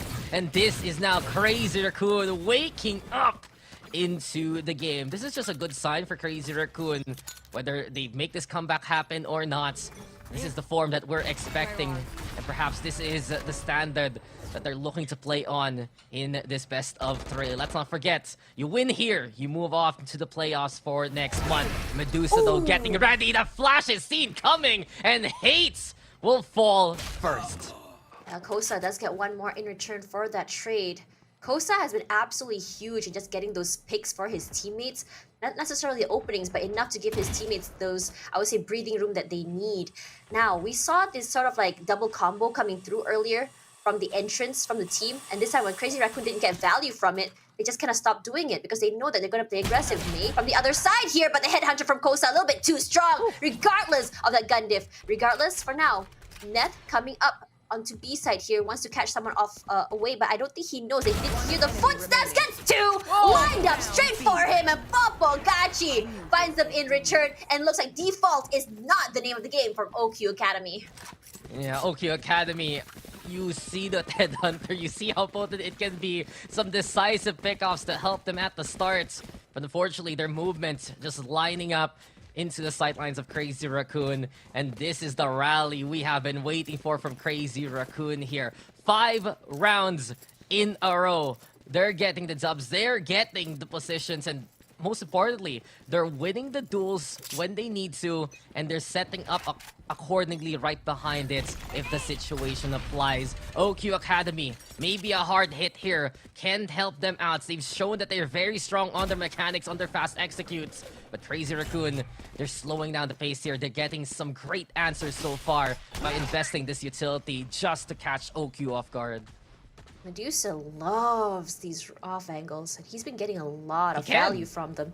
Yeah, I mean, he's been getting a lot of value from it, and he's very, very flexible when it comes to those repositions. Hate here does have the Rolling Thunder, not allowing Medusa to play in that angle. They know he's going to be there, immediately going to be quickly taking the site here, coming in from so many different angles. Retake's going to be a little bit hard.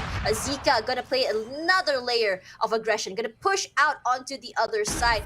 Now, the only way that's best played is maybe through long, but for now, look at the Nightfall come through as well. They can't hear anything, going to get caught off guard, but May going to find one. Ned with the fragment finds Hate in return. Nazibo from long, going to get that value onto Medusa and Ned, and May with the short. He finds Kosa in return. The grenade comes out here. Nazibo from one side picks off one. And Popo Gachi gonna find Nazibo in the end. Gonna get that defuse. And oh my god, from 12, so 9-3 to 12-9. Oh man, I guess you have to believe in the curse at this rate. Crazy Raccoon though, they're exploiting some of the facets of the OQ Academy composition. I've mentioned at the very start of this, Medusa is the one to watch out for, because since there's no KO for OQ Academy, he can play those kind of angles. But they realized here later on that they shouldn't be sending off too many players too early, because Hate can punish them, Zerish them accordingly. The only one who could really get away with those kind of situations are the Chamber, and if timed correctly, Makiba on the Omen. What happened was, May is the one who was caught out. There was no real escape for someone like the Rays, and OQ took advantage of that early on. Crazy Raccoon adjusted this time, here towards A long, and as of now, May is ready. There's gonna be the Prowler too. Crazy Raccoon though backing on away. Safer plays yet again from them. That pain shell's gonna be so painful to deal with, but Zika manages to just satchel out of the way. Nazibo with the swing, so very good. Gets 2 in return before stopped by Medusa. Medusa already has 3 in the pocket. Zika gets a trade there onto Medusa. Sorry, Zika will be getting that trade regardless. And now, it's 2-on-1 situation. Kosa finds Neth, gets that plant. Perhaps this might be the end for Crazy Raccoon. Who knows? Makiba, we've seen him able to play this, I would say, miraculous situations. If he's able to get that, I would say, those isolation plays, if they don't have a crossfire, it would be good. But I think what they want to do here is stay off the site, just wait for that situation where they have the tap, and immediately they know that the showstopper is coming. All he has to do is just stay out of the way. Look to your left is the question. They have all the information they need. Zika is going to be repositioning, but Zika knows it's going to be a 13-9. OQ Academy going to be taking the first point. Yeah, a stellar win by OQ Academy. It took them a while to finish it off. Crazy Raccoon adjusted when they needed to the most. But unfortunately, when it comes to that kind of scoreline, it might be a little too late. And we know this OQ Academy. Hard hit to go for the overwhelm. They know that in the duels anyway. And it's a very confident approach from them. Yes, has been clutch in 1v2 situations before. We saw it at the start of the game, but some of those teleports a little too risky. He knew what was coming from the left hand side, maybe not the best information towards short, but the showstopper scaring him off in the end. What a way though to win by OQ Academy. A big win against a big name. OQ Academy, if OQ is watching right now, then they should be very, very proud of what they've accomplished here so far. We're having a deja vu moment from what happened last week. So again, this is a very interesting situation where we can see that Crazy Raccoon was honestly, it felt like they were a little bit at loss on how exactly to deal with not only OQ's defense, but OQ's attack. And sometimes attack was a little bit more, I would say, under their control, but defense is where they really struggled. And for now, I would say that they took so many rounds in a row. It was actually closer than we thought. I mean, in the beginning, Dax, you said that you were expecting it to be closer. Now that it was close toward the end, what are your thoughts? I just think for Crazy Raccoon, better form there at the very end, better understanding of the matchup in general, because they were just playing into the hands of OQ Academy. Tale of of Crazy Raccoon, basically. Look at that first half, pretty sloppy, pretty messy in terms of the execution, because they're usually either in a bad position, have that bad timing because of the early aggression of OK Academy, or somewhere in between, having losses too early on into the rounds. But there in the second half, that's the Crazy Raccoon we expected. Just some stellar teamwork, just exploiting certain facets of the matchup, and that allowed them to come on back. OK Academy, though, if we talk about them, we just have to define this. These guys are cracked and so good at communication. We noticed many times that they play off the flashes, they play off the stuns, and even pings of information. They are so quick to execute. What a way, though, to prove themselves on the stage for OK Academy. I think what's really important to think about is also the fact that they like to play high risk, high reward. They like to just push up. I mean, how many times have you seen Zika just push through a smoke and spray through? How many times you just see a Kosa just walk up to someone with Headhunter while ADSing in hand? It's absolutely insane when you think about it. These players are just so very confident in themselves that they're okay with not having to rely on their teammates for those, I would say, combos when it comes to those ability usages. We saw some ability combos coming in from the side of Crazy Raccoon. We saw the C's as well as paint shells coming in from the entrance of A-Long, from A-Lobby. We saw a situation where smokes do come through from the other side of the map. When it comes to those, I would say, commits, when it comes to the usage of utilities, I would absolutely just give it straight to OQ. They're not afraid to do that pop and swing. They're not afraid to just kind of like enable each other to come through as well. And you can expect your teammates to help you from away, all the other side of the map, because that's how much you mentioned that communication comes through. Now, I would say for Crazy Raccoon, Neth wasn't really having the best of games. Yes, there are some situations where his null command did come in big, giving giving his team the space that they need, as well as the util suppression.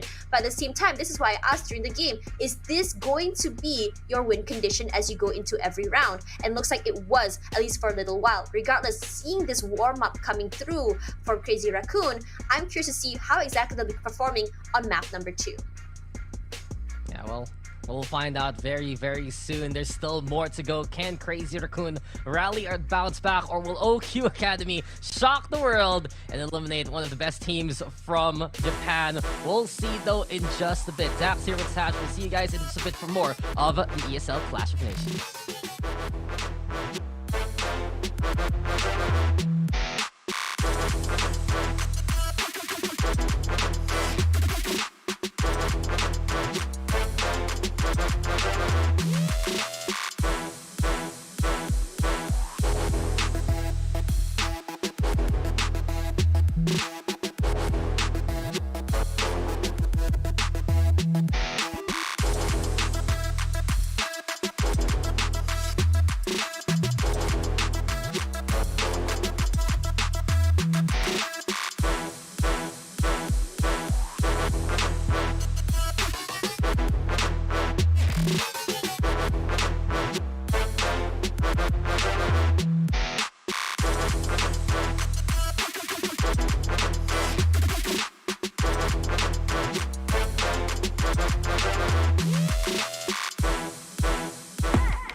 Fool a couple times, made me in worth a gamble, roll the dice. Count me out of the plans I made tonight.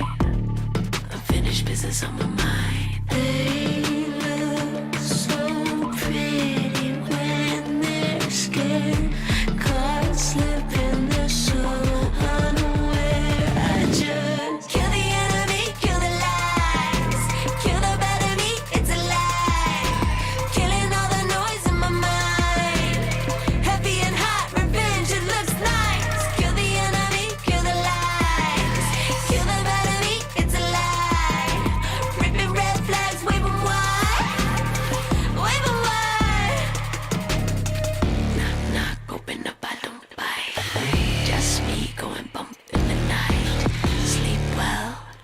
close your eyes. Don't close your eyes. Misery loves company and it's your turn. May the doubts last, I'll finish it first. Lights out. Lights out. They look so pretty when they're scared. Caught slipping, they're so unaware. I just kill the enemy, kill the lies. Kill the bad in me, it's a lie. Killing all the noise in my mind. Heavy and hot, revenge, it looks nice. Kill the enemy, kill the lies. Kill the bad in me, it's a lie. Ripping red flags, wave 'em wide. Wave 'em wide.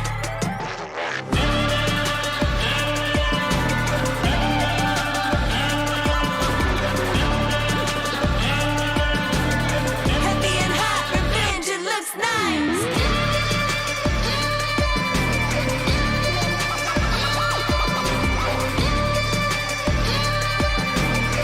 Wave 'em wide.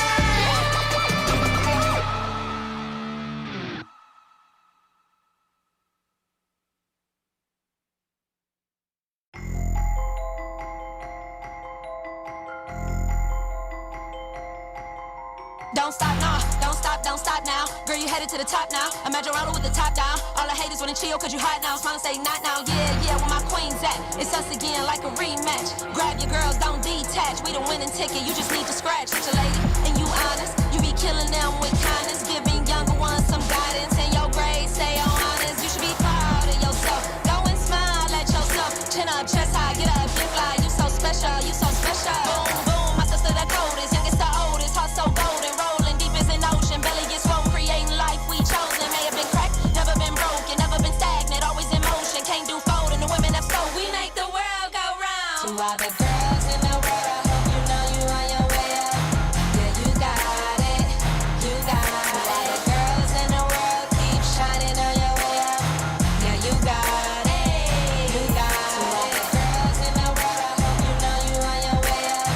Yeah, you got it, you got it. To all the girls in the world, keep shining on your way up.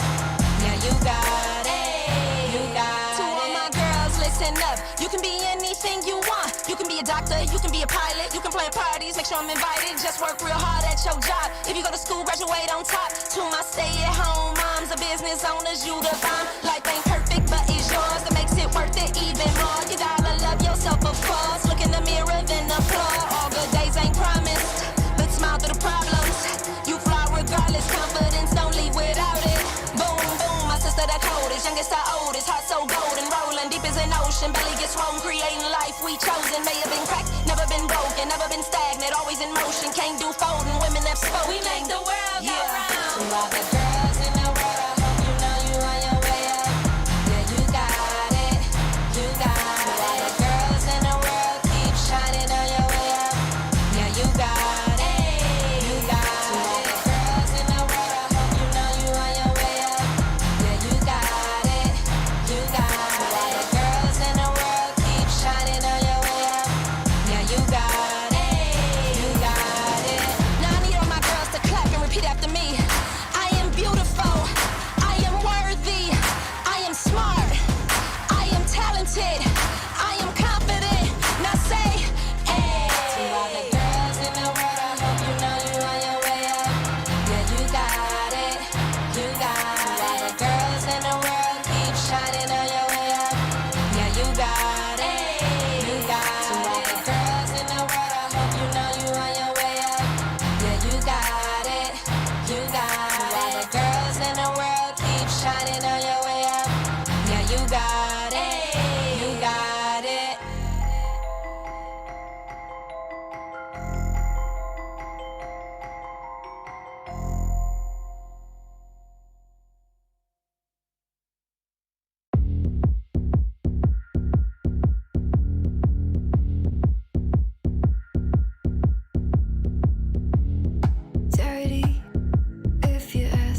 wish you disappear. 2 feet in your grave and you're still waving.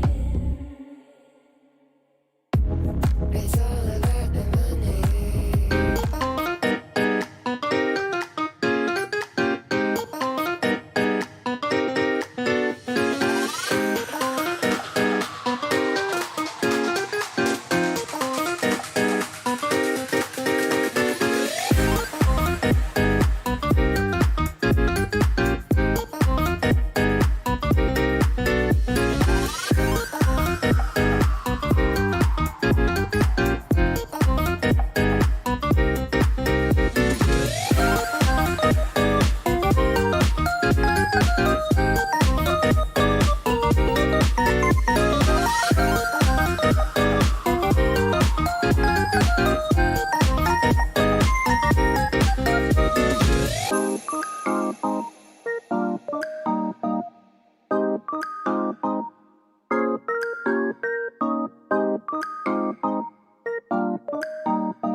What a shocker, ladies and gentlemen, to the point where we have to show off what happened on screen. Welcome back to the Japan-Korea qualifiers, one of the quarterfinals to see who will move on to the Clash of Nations showdown for Japan-Korea. And it's OQ Academy who has taken a map off away from Crazy Raccoon. Crazy! I know it. It just really goes to show that these teams can be a surprise. Clash of Nations is where these teams might be able to make their name for themselves first and foremost. And here, during the off-season, that's the point. You get ready for Ascension. You get ready to just keep on growing and growing your report and your repertoire for the rest of this year and the next. And who knows, you might be into what VCT will become very, very soon. In the meantime, though, we have a bit of those results. Haven was taken by OQ Academy. We know Icebox will be up next. And welcome back, Dax here with Tash. What an absolute shocker, Tash. It was just such a surprising result in the situation that OQ is the one in the lead. Yeah, with OQ in the lead, honestly, I think a lot of Japanese fans are going to be very, very shocked, as we know that Crazy Raccoon, they have a lot of, I would say, experience. They have a lot of things, they have a lot of matches played compared to OQ. But what OQ has compared to the rest is, I would say, not just tenacity, but also having a very, very experienced player does give a whole new ballpark to the game. I mean, think about it this way. You have someone who has, you're building an army, and you have people who are good at killing, right? If someone teaches you how to do it, what's the word? What's the word? I think that's the word. How to do it. Efficiently. Yeah, if they can do it efficiently, this may be a whole different story altogether. But personally, for me, I think what the issue was is that Crazy Raccoon might be one of those teams that may just be, I would say, late to kind of like warm up, because some teams, they don't really do well on round number 1, and then you see a whole different personality of the team in round number 2, or rather map 2. So this is where things get a little bit kind of like shaky for OQ. Regardless, let's have a look at the score once again. So if you look at this one, 13-9 for map number 1. The comeback was very, very strong. It felt like during the second half, only did Crazy Raccoon kind of like get a hang or kind of like got into the game. Now, as we move into Icebox here, I would say that even though this is a pick by OQ Academy, Crazy Raccoon has had a pretty good run, I believe, on this map as well. I would say it's their worst map in particular, but after like so many times we've seen people play on this map, think about it this way. They've played this map 28 times with a 64% win rate. I would say that's a very, very high win percentage. Yeah, they played it 12 times this year. Last time around versus Onslaters over at LCQ, it was an L, but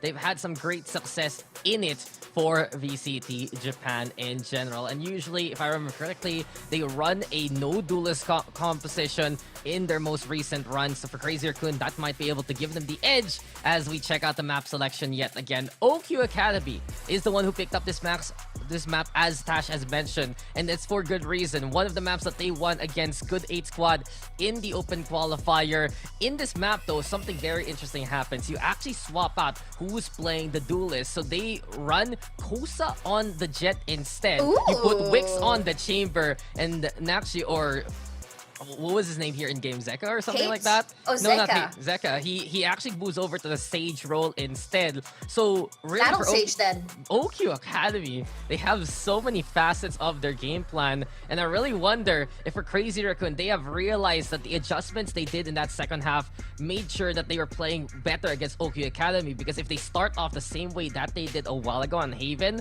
they're just gonna get overrun again and again by this Korean squadron. Yeah, if you see the way that OQ plays is very aggressive. I mean, we already were expecting that coming in from a Korean squad. Now, when you talk about Icebox in general, aggression is, I would say, generally the way that you want to play regardless of defense or attack. You want to kind of like assert dominance for that space. You don't want to give those spaces. And each space in Icebox is, I believe, a small little puzzle piece as it goes into a different spot.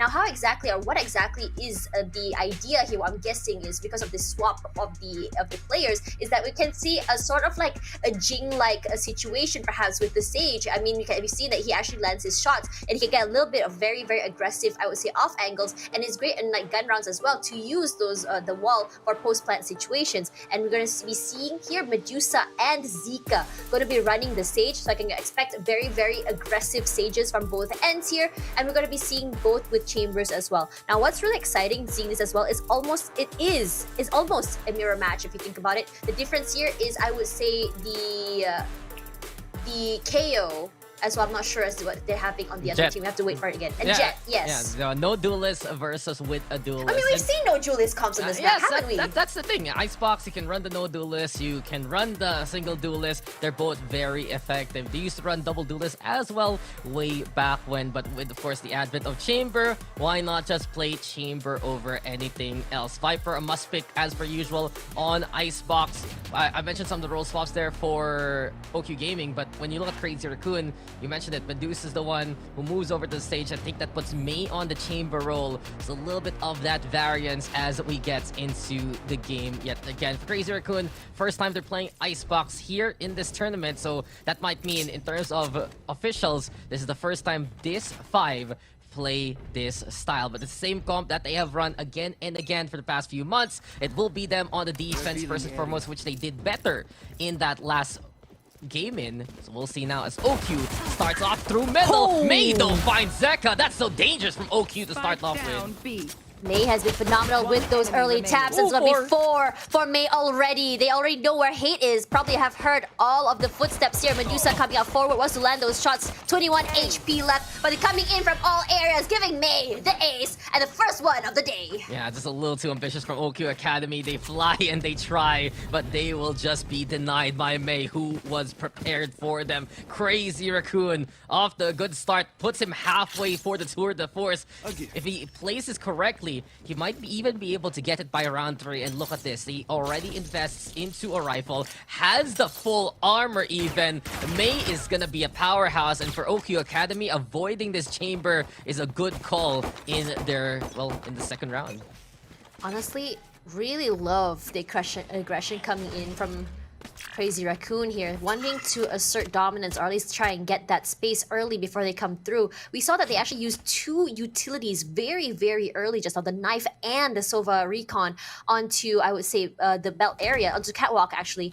And now for Hate, all the information needed is there. Makiba gonna throw out that toxic wall, toxic screen rather, just waiting for them to push out. And we know how much damage they can do with just one single tap, because their HP will have been depleted with the decay. Yeah, at least if they can take advantage of the decay or of any of those values, that can help them out in the pinch. But OQ Academy splitting up the forces, the lurk instead towards that B site, just in case one of these 2 players decide to play the flank. If you can steal that rifle especially, that can allow OQ Academy many possibilities. But here comes the attacking side yet again. Zeka deciding to plant into the corner, not investing the orb as of yet. Medusa though already knows where they are. A beautiful scan there, courtesy of Crazy Raccoon. There's the wall for cover. They should be able to defuse behind this. Kosa trying to get control of the maze, but Popogacci has their number. She's so very low, but doesn't really matter. It does as Hate does get a right click. Immediately gonna get the defuse as well, not allowing them to even bring their life to the next round. Yeah, not the worst for Oki Academy. At least they get rid of Medusa, get the plant, a bit of money to work with, but Crazy Raccoon looking a bit more confident this time around. We know that they historically have played all these maps well and in a good capacity, but they're on Haven. They were just shocked by Oki Academy answering them again and again. This time around, Tash, they're answering back the same way. They're anticipating where Oki's going. They know now that they're playing off a very aggressive team, and if they can actually play the sightlines or even with the ball better, then this is perfect. No punishment whatsoever. May finds a takedown. Crazy Raccoon, they get these first kills. That's exactly what they need. And doesn't get punished with a knife out. OQ, they need to look for more opportunities this time around. This map is, I would say, more defense-oriented regardless. This gun diff is not giving them the advantage that they want. They gotta be a little bit more creative if they want to get onto the site. This toxic screen, not really helping them. Playing in this corners, playing behind generator. They do hear those shots, but not quite sure how exactly kind of approach this area. Coming in onto rope here, Zika will be walling off one side just to give them a little bit of breathing space as Hate finds Net over behind the area. Gonna be clearing the area with that recon as well. No one getting tagged here, but I think they do know there might be one in the backside. Gonna be spraying and praying. None of the shots are actually hitting as Zika and Hate with the crossfire. Let's get one more, but Nakiba and Popogachi will be trading back in return. Azebo finds one more, and it's one-on-one battle of the Vipers as they just wait. Crossfires primed and ready. Get down the plant here, but both crouching. And suddenly OQA gets their first point, but at what cost? Now, the cost pretty heavy. 4 rifles down on the floor. A stellar bonus for Crazy Raccoon, but we saw it a while ago though. It was the same case, right, for OQ Academy. They couldn't win out their bonus round, but they did at least kill 4 people there on Haven. So similar scenario, Crazy Raccoon this time have flipped the names, and that was just such a nice angle to take there for Nazebo. I'm glad that he's able to peek it out that way and take cover through the box. He already knew where Makiba was coming from. A good effort though from Crazy Raccoon, all things considered, as we go yet again into another round. Here we have it, Popogachi. So over onto the high ground. We'll see if May can make this tour de force work. It seems like for now, Crazy Raccoon holding, and OQ Academy looking to punish wherever they can from. For now though, Crazy Raccoon, we see it here. Tour de force, still waiting for someone to come from that B green angle. Makiba watching out for middle too. They know that OQ Academy wants to play off that mid if ever. Transition through B and A. And this time around, they have Kosa looking to lead the charge towards his A site. Neto on top of the screen. It's gonna get spotted though by the Altron. And this allows OQ Academy to try and angle themselves toward the eastern side of the site. But Makiba is there, prepared to find Wix on the lurk. Net is also on the board. Crazy Raccoon just so fortified right now in terms of the position. OQ Academy struggling to bust through. Hate just watching for the angle, but here comes Zeka. Down he goes. Nice vulnerable state applied by the snake bite. Popagaji yet again. Shock darts fly. Here comes OQ. Similar angle on the right-hand side. They line up though, and they're just walking into the sidelines here. Popagachi. The rest of Crazy Raccoon now looking to just deal the decisive blow. And Popagachi with a third even. Crazy Raccoon. Now this is the Crazy Raccoon that we know. We missed this Crazy Raccoon. I mean, at least maybe you. You did talk really highly of them earlier. And I think what's really great about them is the fact that this round, it's very different than the first map where they're a little bit more proactive when it comes to just kind of like getting those first picks, proactive in terms of getting the information. And you can see their rotations come through here. Yes, they will stack, but at the same time, they still leave one more to, for at least to just get information or just to play off on the other side. Yeah, man, come on, Crazy Raccoon, these guys are insane. There's so much hype about this squadron, this name, that everyone was very excited to see them succeed. Not just from the Japanese scene, but all around the world. And for Crazy Raccoon, you know, for them, the standards aren't just to win this versus OQ Academy, is to win this convincingly, if ever that's the case. But OQ don't really have the guns. May here's ready yet again over onto green. Medusa sets up the wall even. Very aggressive I like this aggressive wall. Super aggressive because of that gun advantage here for Crazy Raccoon. Yeah, he's not afraid. He knows it's not gonna be punished for it as Hate does get spotted out, but no, not a single shot gets one, but it's gonna be Net that's going out first. That's a huge pick there from OQ. And immediately gonna get the gun advantage, or rather an upgrade there. Coming to return, but Popogachi was waiting, and May gets one more return. Hate gets May. That 2 taps gets 2 onto B side.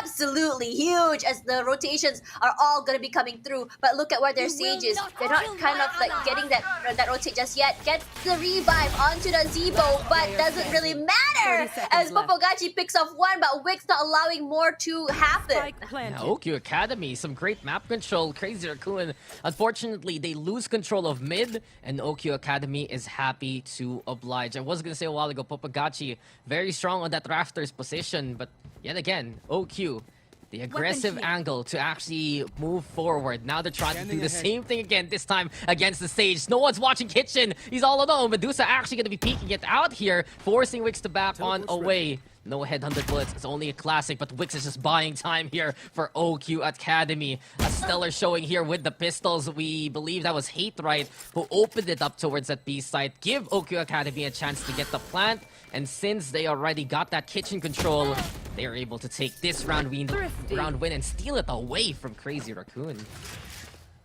Oh man, what a great thrifty round for them. And a very, very convincing one when you think about it.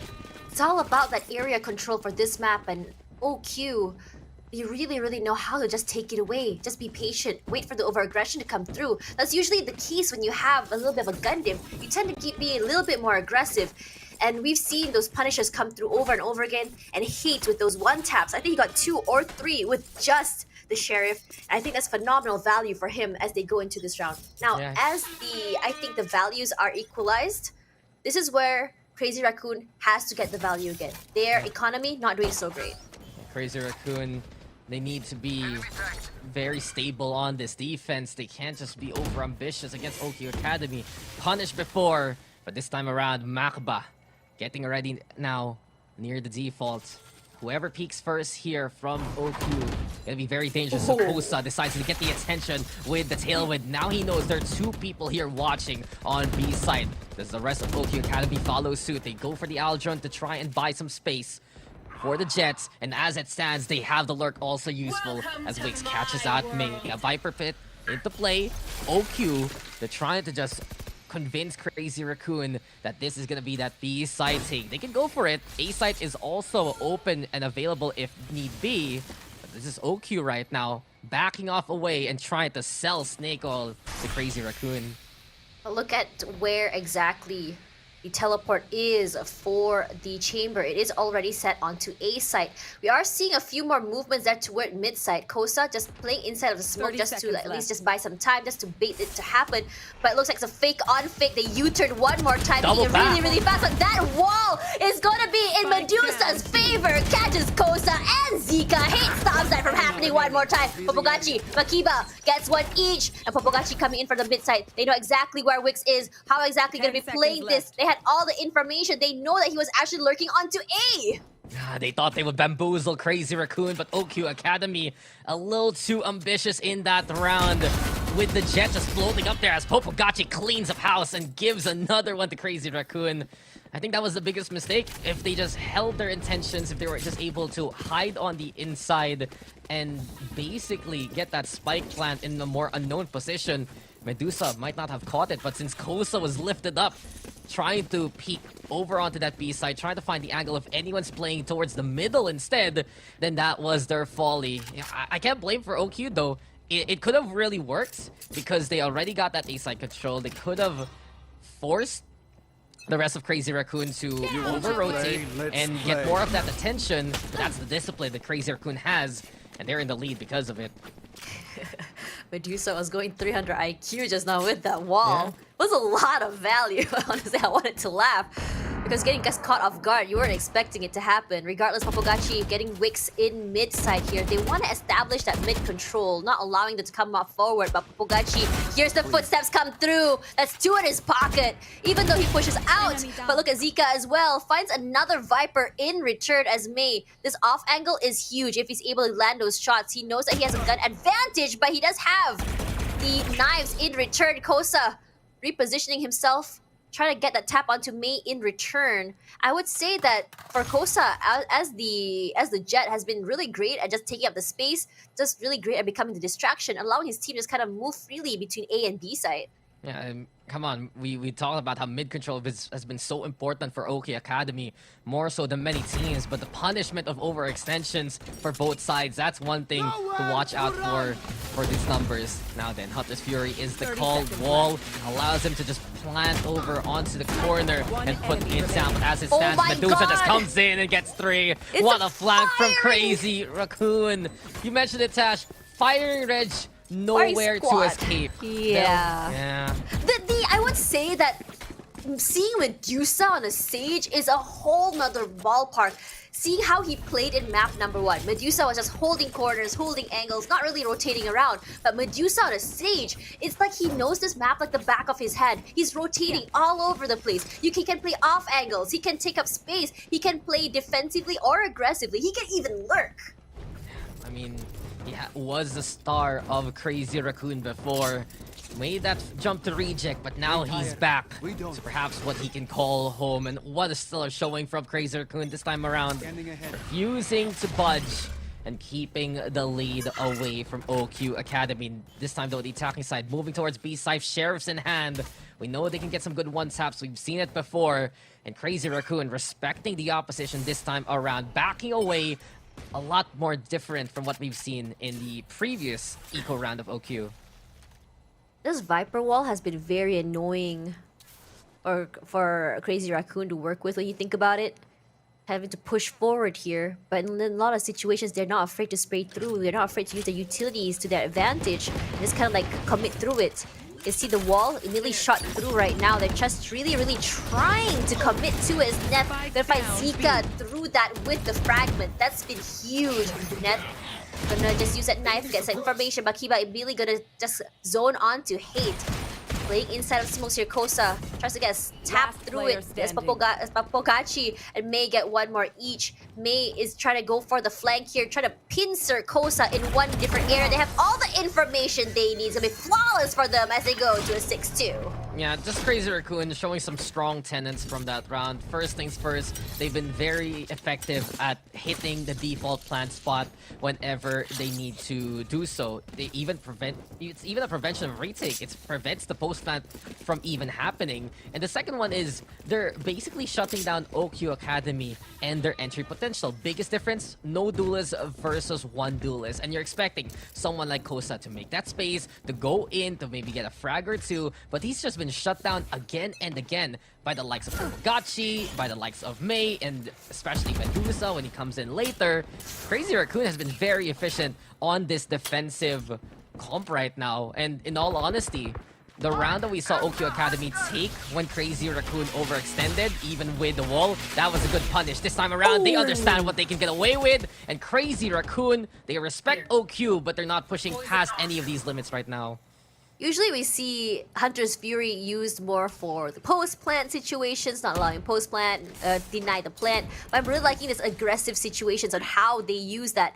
Taking out a player out of the way has been huge. And immediately Makiba, I think he might have spotted the gun barrel at the very corner there. Azebo will get tagged. Gives them all the information they need. Look at that. They're not even overextending. They're not pushing forward. They're not over peeking. Just waiting for them to come to them. I mean, technically, yeah. As a defense, you have to wait for them to come to you. So Makiba plays behind his corner here. The plant does come through. This Toxic Streak can only hold them off for so long. Makiba from the bottom side there finds Hate. Nazebo gets a trade, but Papogachi was ready to just find Nazebo in return. Yeah, Crazy Raccoon is ooh, that's a lineup out of nowhere. Yeah, I know. This caught me off guard. That came from mid, actually. So. Impressive. We've seen a lot of KO lineups for this series already. Courtesy of Net, and add one more Wix to the collection. But Wix, okay. Garage, can he do it? No chance to actually win the round. Maybe a few frags Mei will deny him. I just want to say though real quick, Crazy Raccoon, this is so much more like them from what we're seeing. They understand that they can just go for the hold. They don't need to overexert. And in all honesty, you talked about the Hunter's Fury early on. It's just because we're seeing them predict accordingly what OQ Academy is gonna do. 4-1 pushes, someone's gonna be on the lurk. They punish that as soon as they can. Yeah, we always see that Wix would be lurking behind on the other side. And I understand because when they're playing attack, you can't necessarily get that value from a chamber. But it's put in a situation where they're at a one-man disadvantage as number one. And number two, Wix will be the final, will almost always be the final man still standing. Now for Kosa, coming in through kitchen, he wants to get this space. I don't think anyone has noticed just yet that he's up there. But Medusa probably smells something going on Trademark? here. Yep, Trademark does spot someone out. And Medusa knows everything already. Here's the sounds as it is.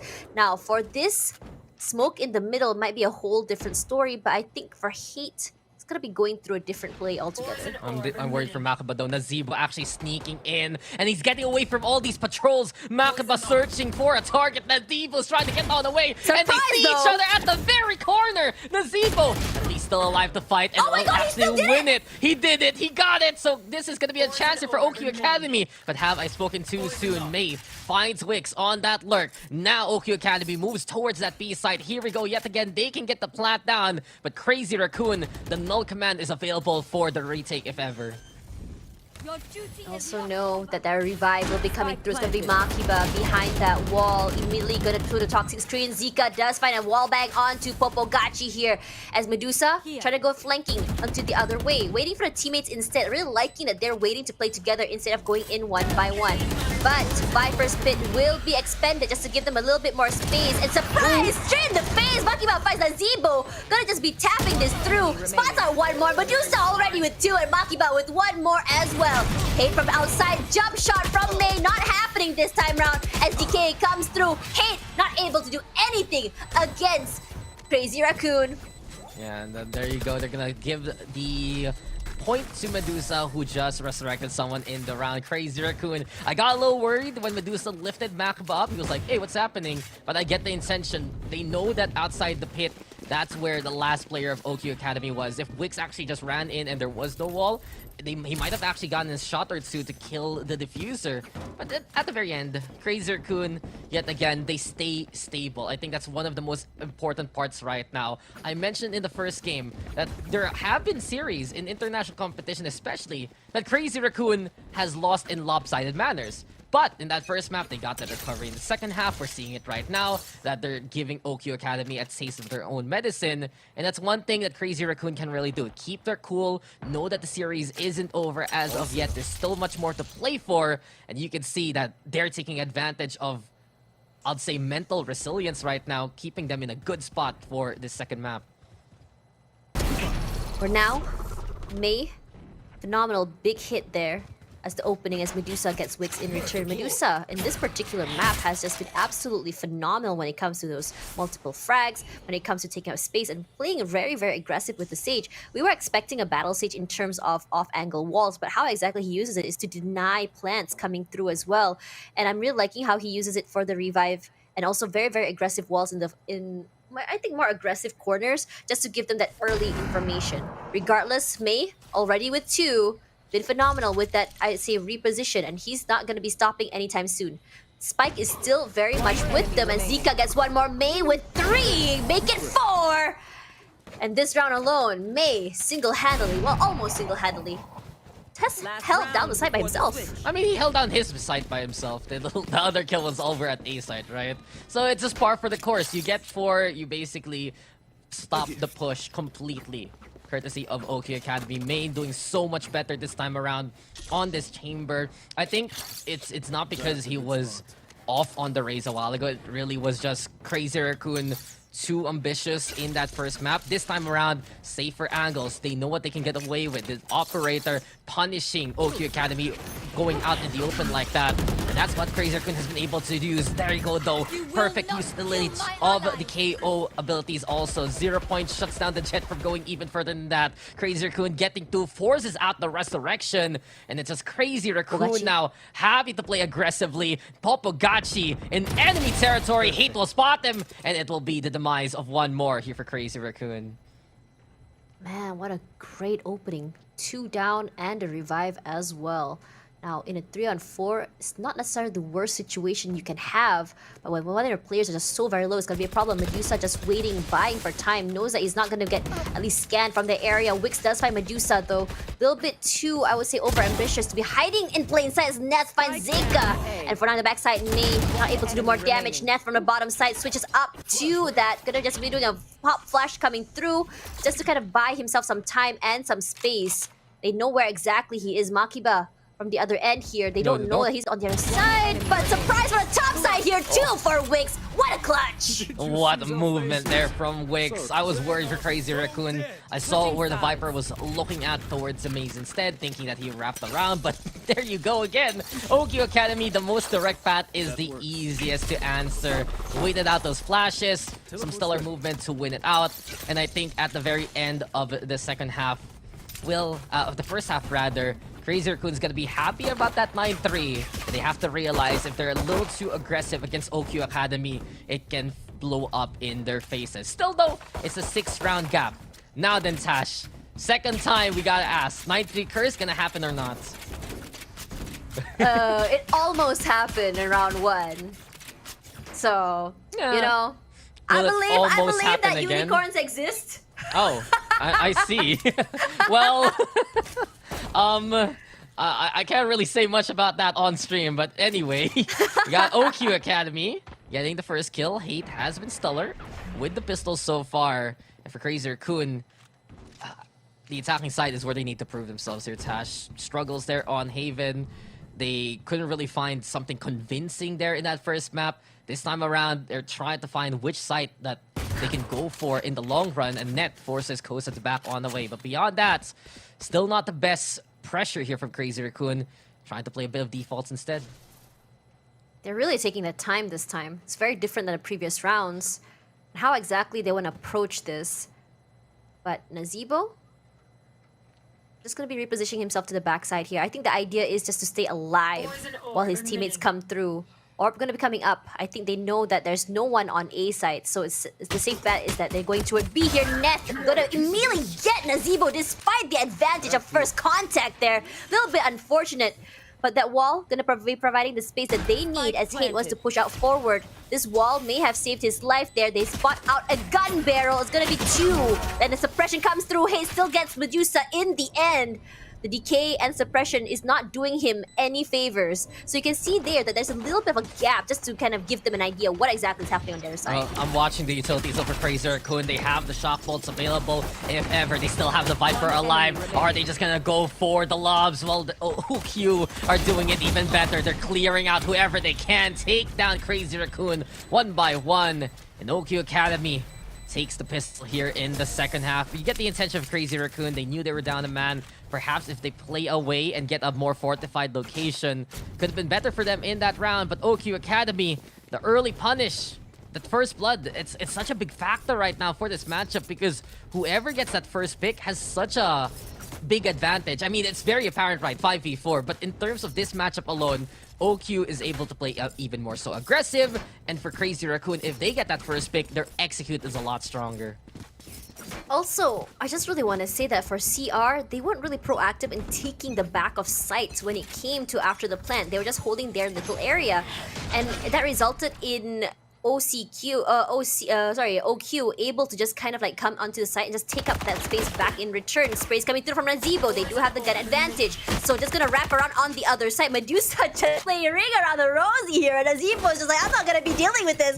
I'm just gonna give away that space. Just gonna be throwing out that snake bite just to buy some time. As you see some fast rotates coming through from the rest of OQ Academy. Papogachi will get slowed here. Gets one straight to the head onto Zeka. Swing him again. I dare you, he says. Nazeebo immediately just finds one hit as well as Medusa finds Nazeebo in return. 22 HP left though. Reeled in there, and Crazy Raccoon actually getting the plant and getting a man advantage, but it's still doable here for OQ Academy. Spectre here for Hate, searching for the KO, shutting him down left and right now. Snowman and Medusa through the window. Macabado, can he do it against the chamber? 60 HP right now, trying to go for the pokes and prods. Crazy Raccoon buying time for themselves, allowing the stage to go for the rotation. And here comes Medusa. Will Wix know where he comes from? Watching it out, checks up top, but no! It's not That's the timing that he's looking for. Crazy Raccoon will take it away from OQ Academy as Medusa just wrapped around and just toyed with OQ Academy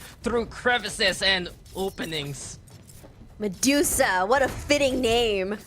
Everyone he sees doesn't necessarily turn to stone, but they do go down.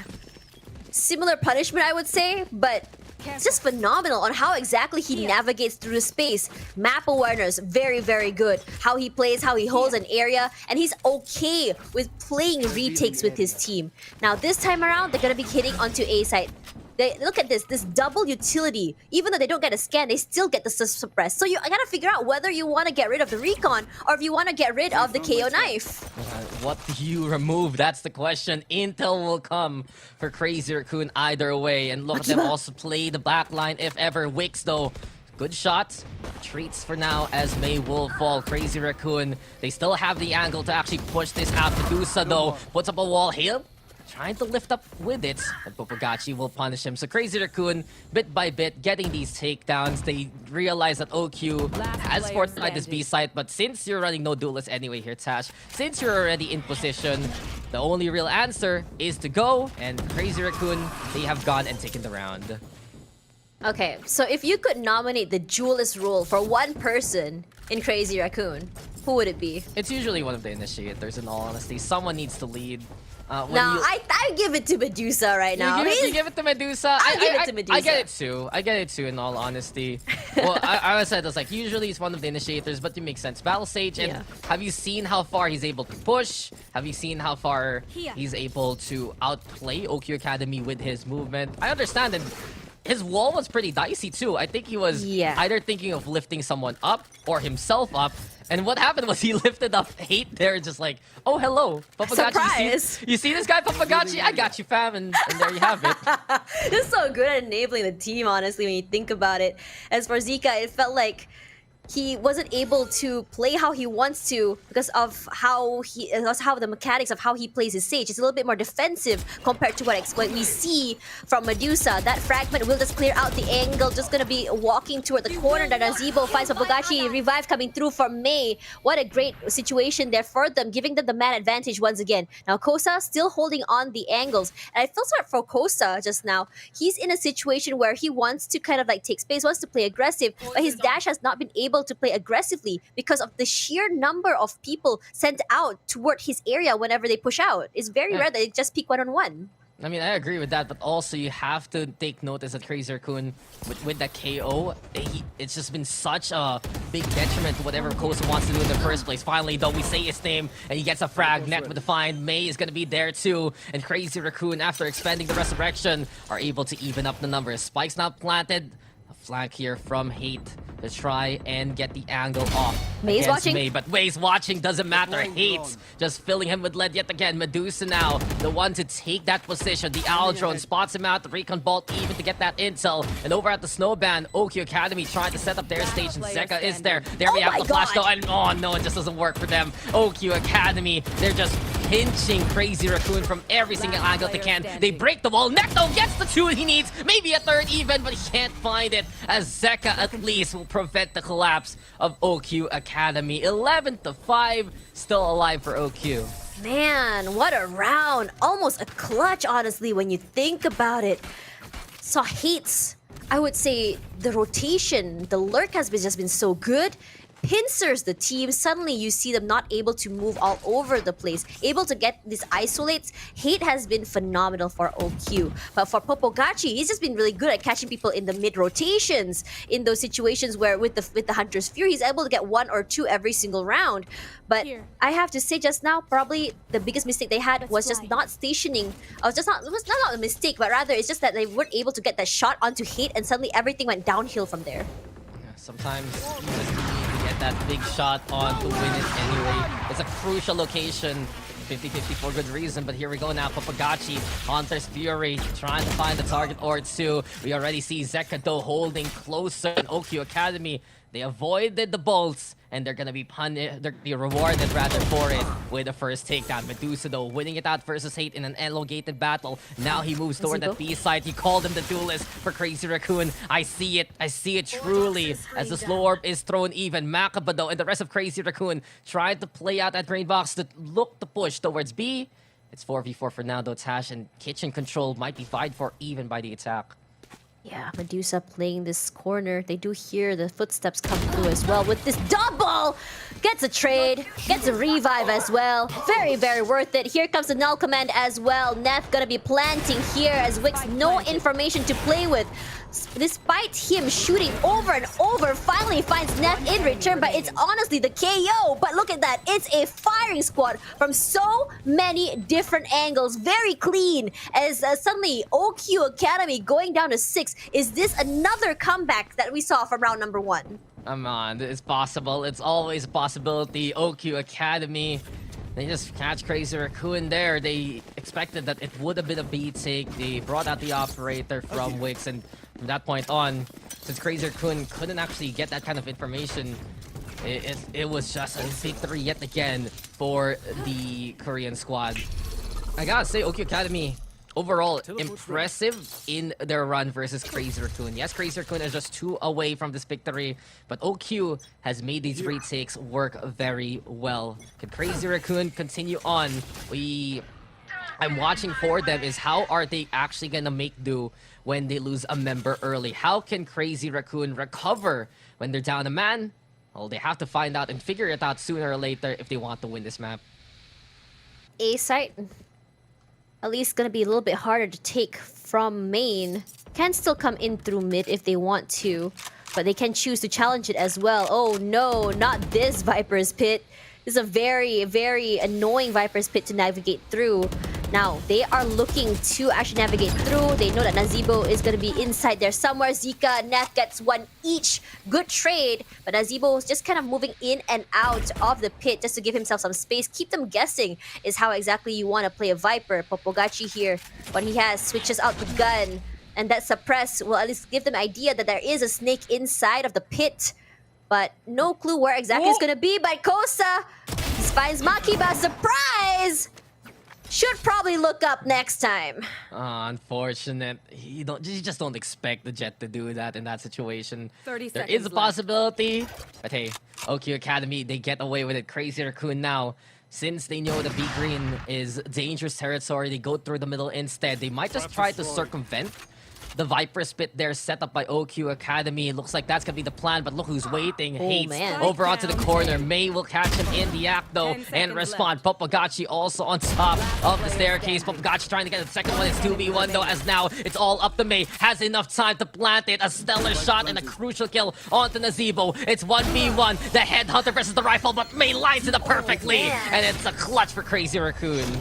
It felt like both teams were all over the place. 1 in kitchen, 1 in B, 1 in A. And I have to say that both teams had to default, no clue where each other were. And through that information, May was able to pinpoint where exactly his counterpart will be coming from. Tour de Force already popped for May. I'm really curious to see where exactly he's going to be holding or at least going to play for, especially if you pop it this early. Regardless, 12-6, I think for Crazy Raccoon, they want to just end it quick so they can already go to the 3rd match so that they can have at least a more, I would say, convincing win. But Tour de Force from his counterpart as well. Wix with the opening shot onto Makiba, and it's not going to be May. No, I was just gonna say, honestly, for OQ Academy, difficult to retake with the operator. So the answer, use it early, get those pickoffs, prevent the plan from even happening. And you mentioned it, Tour de Force with the takedown. Nice whittle down though from Popogachi. The blades are here. May is the target, but Kosa can't hit it whatsoever. And Crazy Raccoon, they have made it toward the site, but can't plant it for now. Hunter's Fury the call. Bit of a delay courtesy of Hate, but you know that for OQ Academy, they're only coming in from the middle as well as Snowman. Hate can be on the opposite end. Net tries to hold by the rope too. Crazy Raccoon waiting to play a longer sight line here, Tash. Waiting for that intel, knife or recon. No one gonna get that value. But Popogachi with that 1 tap onto Hate, absolutely nasty. And suddenly, there's only 1 player left alive. Wix, what are you gonna do? Gets one with a shorty, but not enough as Popogachi kills him, doing it, and we go to a 1-1. We're going to map number 3. It's gonna be Ascent. Yeah, Crazy Raccoon, they get back on track with what is expected from them, and quite a showcase that we just witnessed. You gotta give big props to May, who from round number 1 aces it and gets Crazy Raccoon off to a good start. That momentum carried them heavily. When you look forward even to the future, Medusa, some stellar rotates to just clutch it out for the team. Crazy Raccoon overall, I think the biggest thing that they were able to do, especially with their KO, was the shutdown of the Jets. Some stellar lineups as per usual, but we did not get to see OQ Academy on their attacking side get value out of running a single duelist. Yeah, not getting that value from the Jet has been actually not very good for them, mostly just because of that knife. You want to see Kosa play aggressive, but without the tailwind, without the dash, it's hard for him to really do anything. And we see this aggression. I mean, we did talk about the aggression coming in from this map. You have to play aggressive. You have to be very proactive in terms of taking space. We saw that from Medusa. Just not afraid, just kind of move out, kind of move around as a Sage, not waiting and just kind of holding an area as what you would kind of expect from a usual Sentinel. Yeah, it's just such a big team effort, Crazy Raccoon. Everyone stepping on up. I remember Popagachi, how many times over onto the rafters. Just such a stable force to begin with. And we talked about Neff already, how he's so useful on that KO, how he's doing so much for the team. And Makaba, of course, it just all comes together as one for Crazy Raccoon, no matter how far they are. It's that experience now showing in front of this series, in front of OQ Academy, because a little bit as the rounds went on, Crazy Raccoon could predict what OQ Academy was doing more and more and more so. The 4-1 splits, understanding where we're gonna come from, and while OQ has proven that they've done their homework against Crazy Raccoon has that possibility to be the ones to adjust, to be the ones to try and change up what they do in the first place. And overall, I think what OQ Academy has done in this series is make Crazy Raccoon respect their mechanical prowess, and because of that, Crazy Raccoon hang on back, play comps like No Duelist better against OQ Academy, and we're seeing when they're a bit more on the patient side of things, it works out better for Crazy Raccoon. Honestly, seeing this no duelist kind of situation gives a whole different dynamic or gameplay or style rather for this map in particular, given how the fact that Medusa plays it, that wall has been very good for off angles, plant denial as well. And when you pair it with a Sova, you have two, I would say, situations where you're able to kind of deny that plant from happening. Fragment as well was used for that.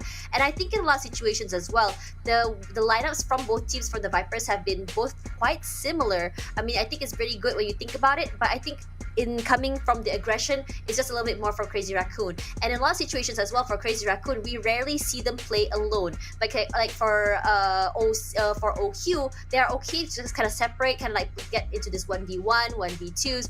But when you are in a situation where you are getting swung at by 3 people, this is where Crazy Raccoon has the advantage. Regardless, for now, we're gonna go for a quick break, and we come back. Map number 3. It's gonna be Ascent. So will it be the Koreans or the Japanese coming on top? Don't go anywhere. Tash, Bunny, and Dex coming back.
You left me there with excuses, not caring about my heart's bruises. You lied about it, I allowed it for your halo. You portray yourself as a victim, I'm making notes in my system. I've been patient, but reputation is your halo. I play a part in your movie, now you have to choose what suits me.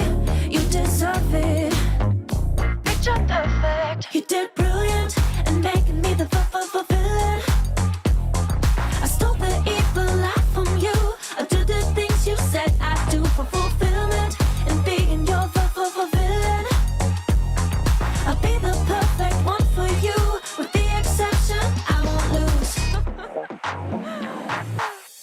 don't you go and play hero? Let you believe it's the hero.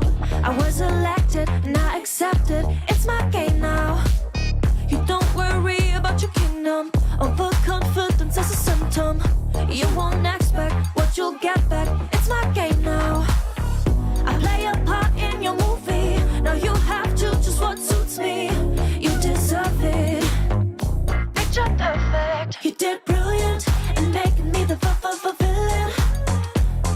I stole the evil life from you. I do the things you said I do for fulfillment and being your villain. I'll be the perfect one for you. With the exception, I won't lose. I'll come and take a look at your favorite picture book. I'll tear up the last page. No happy end for you. Oh, I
VCT off-season. Tash Buddy here alongside Dax.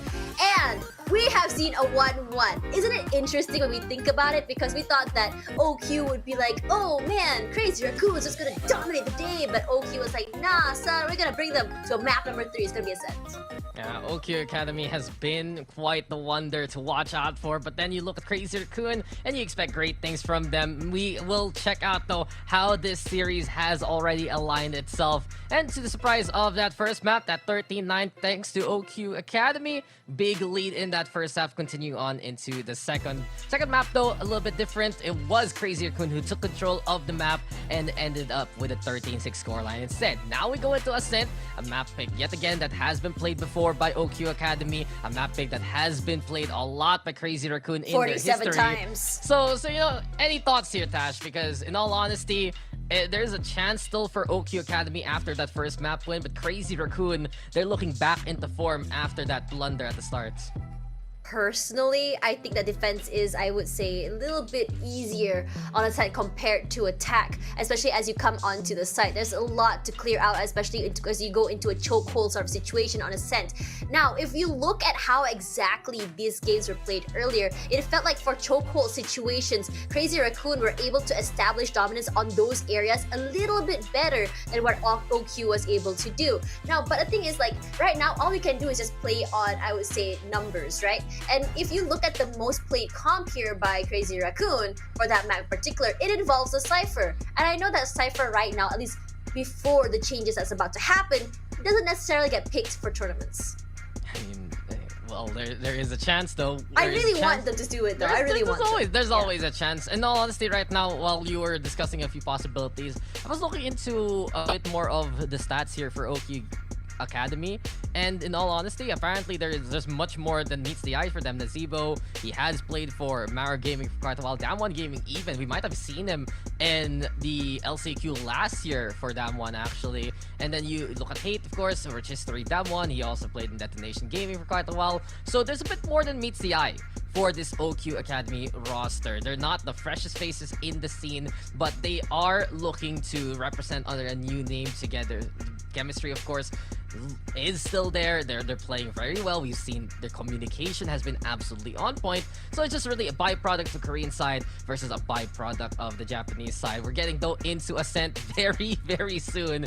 And as soon as that's ready, there you go. We got that agent select up for grabs. Crazy Raccoon will be first on that defense. OQ on the attacking side. And I think right now, this is where we can discuss these compositions. Crazy Raccoon, wouldn't be surprised to see them lock in that Killjoy and play double initiator again.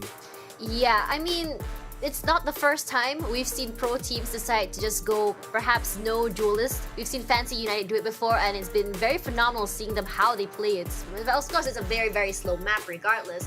But with Papagachi on the fade, and we see how Papagachi plays initiator. He's very, very aggressive, even as a Sova. So I'm really excited to see how Papagachi actually comes into the game as a fade here. Is he actually going to be swinging out with his utils, or is he actually going to be setting up with his teammates? But it's going to be Medusa actually on the fade this time against Zika. So we know that Zika, initiator, has also been very phenomenal as well. And I want to see an aggressive fade from both teams. Yeah, this is pretty wild here from OQ. I wonder what we're actually gonna look into once we get into the game. Difference though of the Sentinels, the first thing to really watch out for. Killjoy on one side and the Chamber on the other. But Ascent, it's coming your way, ladies and gentlemen. I was waiting to see what we're gonna get here.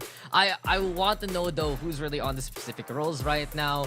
Well, if it's who's gonna be on that duel list, is it gonna be Zeka? Is it gonna be someone else? Because in this case, if OQ Academy is willing to make a few changes in terms of their, I'd say, the roles here, Tash, then that might throw in such a big wrench in the plans. But here we have it. OQ will attack first. I'm really curious to see what exactly they have in mind here. But unfortunately, I think we have a little bit of a technical problem a little bit as we wait. But if you look at it right now, we've seen one player play the Killjoy before. It's going to be Pit. This May with the opening, but it's going to be traded out by Hate here. And look at how many utils has to give them cover. This aggression coming in from Crazy Raccoon is absolutely stifling, just catching them over on main and lobby itself. Yeah, they Spike patched down, one. mid. Popogacci also getting a second. Hate goes down, and it's Net right now still on the KO. He's been on it for quite a while. Zeka has to hide over at Rose, and Popogacci is there. Crazy Raccoon take middle away from OQ Academy and even take their lives. So it's Quicks alone now on the chamber, still running it from the last map, if I remember correctly. Yeah. While the rest of Crazy Raccoon There. is in position to just... If this smoke is gone, he's dead. He's There. just trying to. He's just waiting for time. He's trying to. He has see a if he can corner. He has a corner. Yeah, they push out, but look at it. He still gets one more in return. I think that's a great consolation prize for him. But honestly, in round number 1, I think they were not expecting to just aggressively push out like that. And look at how they used their utility to enable that Yeah. to happen. We've seen it time and time again between the KO, the Omen, and you have that fade. There's so many ways to enable Crazy Raccoon whenever they have someone ready to lead that charge. OQ, in the meantime, just taken aback. I'd say you mentioned it a while ago. It was a little stifling. It was pretty stunning to begin with, even if they got the frag back. And Crazy Raccoon, they're gonna stay here, Tash. Worked once before. Let's try it yet again. Here we go one more time. Look at the KO and the Killjoy, the Jet rather, together in mid. Find you. Yeah, but look at how many utilities already used. Haunt does get destroyed here as Kosa just gonna try and push in through the smoke. They know that there's a gun advantage there. And you can see that Kosa has already crossed onto at least the second side there of the middle area. For Popogacci, he's playing to play the corner area here. He wants to get that value. Alarm board does get triggered there. Just gives him a little bit of information. Makiba immediately reacting by throwing down the smoke, but not before Hate taps him straight in the face, and May will fight Kosa in return over on mid. It has been so strong with the Sheriff, but Popogacci, yet again, with the answer. 4v3, Crazy Raccoon now pushing even deeper. They know they can just attain so much map control with this gun advantage. And they continue on with the frags. Zika over with the spike now. Enemy remaining. Besides the prime Spike the tailwind, down but B. Popogacci, how many times does he just win with this Bulldog? This should be another round here for Crazy Raccoon. And I just basically got confirmation. You have Zeka back on that duelist role. The usual stuff for OQ. Besides, of course, Wicks continue on with the chamber this time around. I think they didn't run it in the first map anyway. No, it was Kosa on the chamber, and it was Zeka on the Raze. So really, Kosa moving over to the KO right now, a little bit different, but OQ, let's see if they can make do when they have the guns. It's actually so insane how flexible OQ has been when it comes to those roles. Able to switch out at will. Yeah. And honestly, it gives this team such a very, very different and strong dynamic. It really keeps the enemy kind of like questioning what exactly is going to be happening. May immediately reacting to that haunt, finds Zika in return.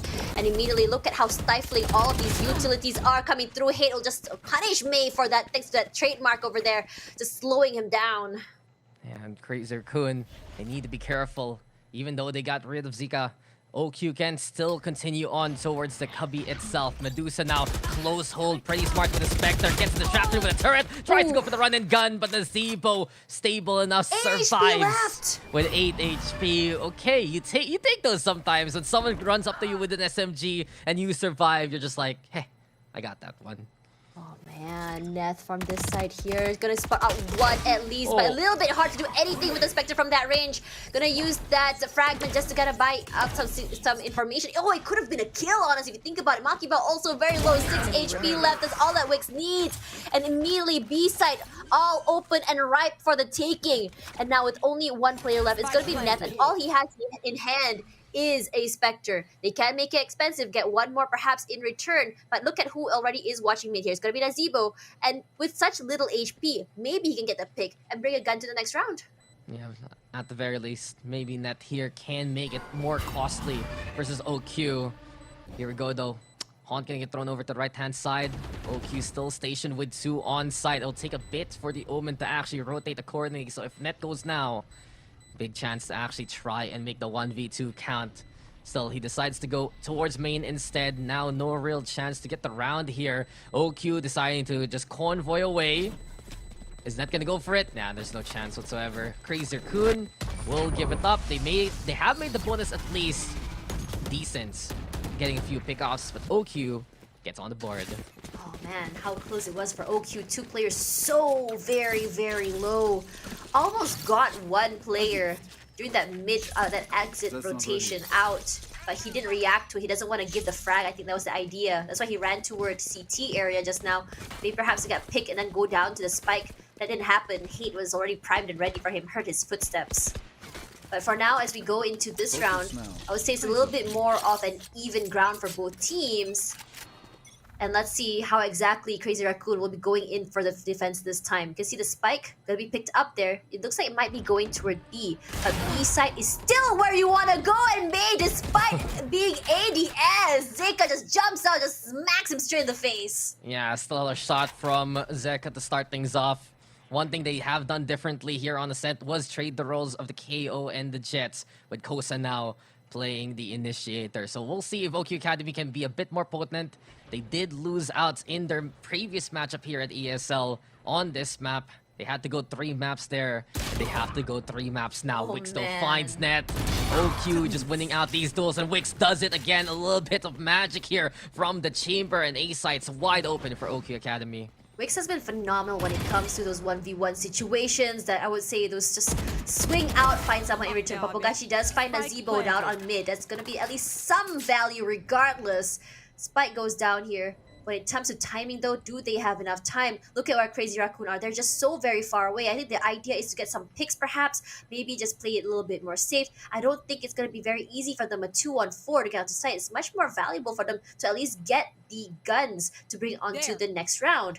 Immediately gonna come through here. Medusa still holding out the line. Doesn't want to move out just yet. And I think they're just missing each other in these rotations. As Hate, I don't think he noticed there was a killjoy there in middle. Whiffs! Wix gonna be with the 3k. Unfortunately, not being able to bring that gun next round. Popogachi does find Zeka in return. They know exactly where he is. But are they gonna risk it is the question. Yeah, they're not even gonna bother. Crazy Raccoon will drop another round. OQ Academy, as soon as they stormed that A site, Crazy Raccoon basically said this round was over. But them finding Medusa there over at Pisa, them getting rid of the op now moving forward is gonna be a big blow to the economy here of Crazy Raccoon. And I look at OQ Academy, I look at some of the stats that from some of their previous incarnations, or at least a core of them. When you remember Maru Gaming, Ascent actually has been one of their more successful maps, so they feel a bit more at home here. And especially if they're able to get some really strong hits towards the site,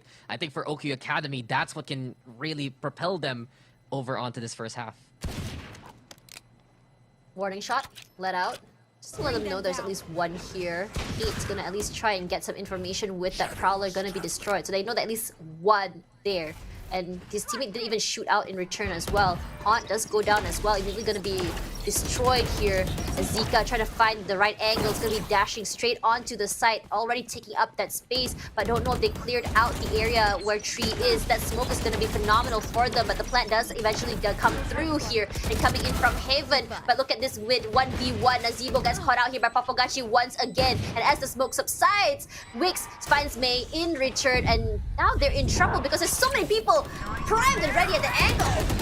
Yeah, Nightfall comes, and here we have it. Crazy Raccoon trying to make the retake count. It's 1v2 now. All left to the Fade. Prowler gets the chop, but Popogachi able to isolate a target. It's all up to Kosa now. Has the HP, and he has the shot. OQ Academy weathered the storm. Crazy Raccoon could have been done through the Fade.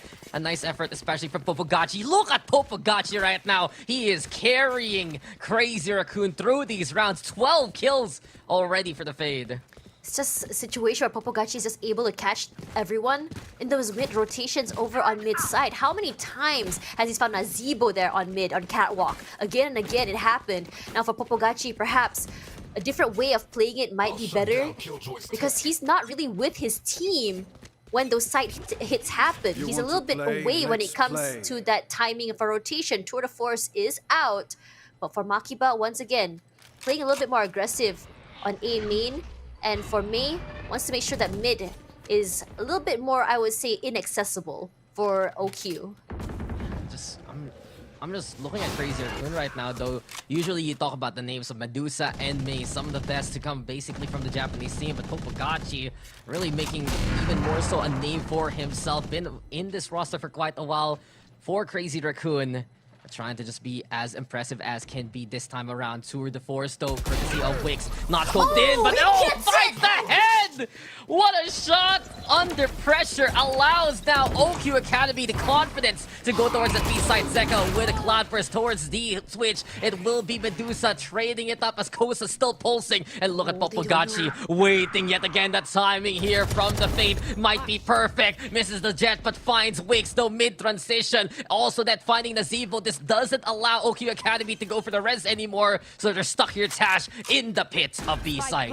Still a 2-on-2 situation. If I would have voted, might be a whole different story. Here comes Nightfall as well. None of them managed to hit, but that swing from Zika catches him off guard. Neth has all the information he needs now, but the crossfire is primed and ready for his area. Hate watching lane. But now Zika knows he's there, but look at that trade from Hate as well. Beautifully done as we go 2-4.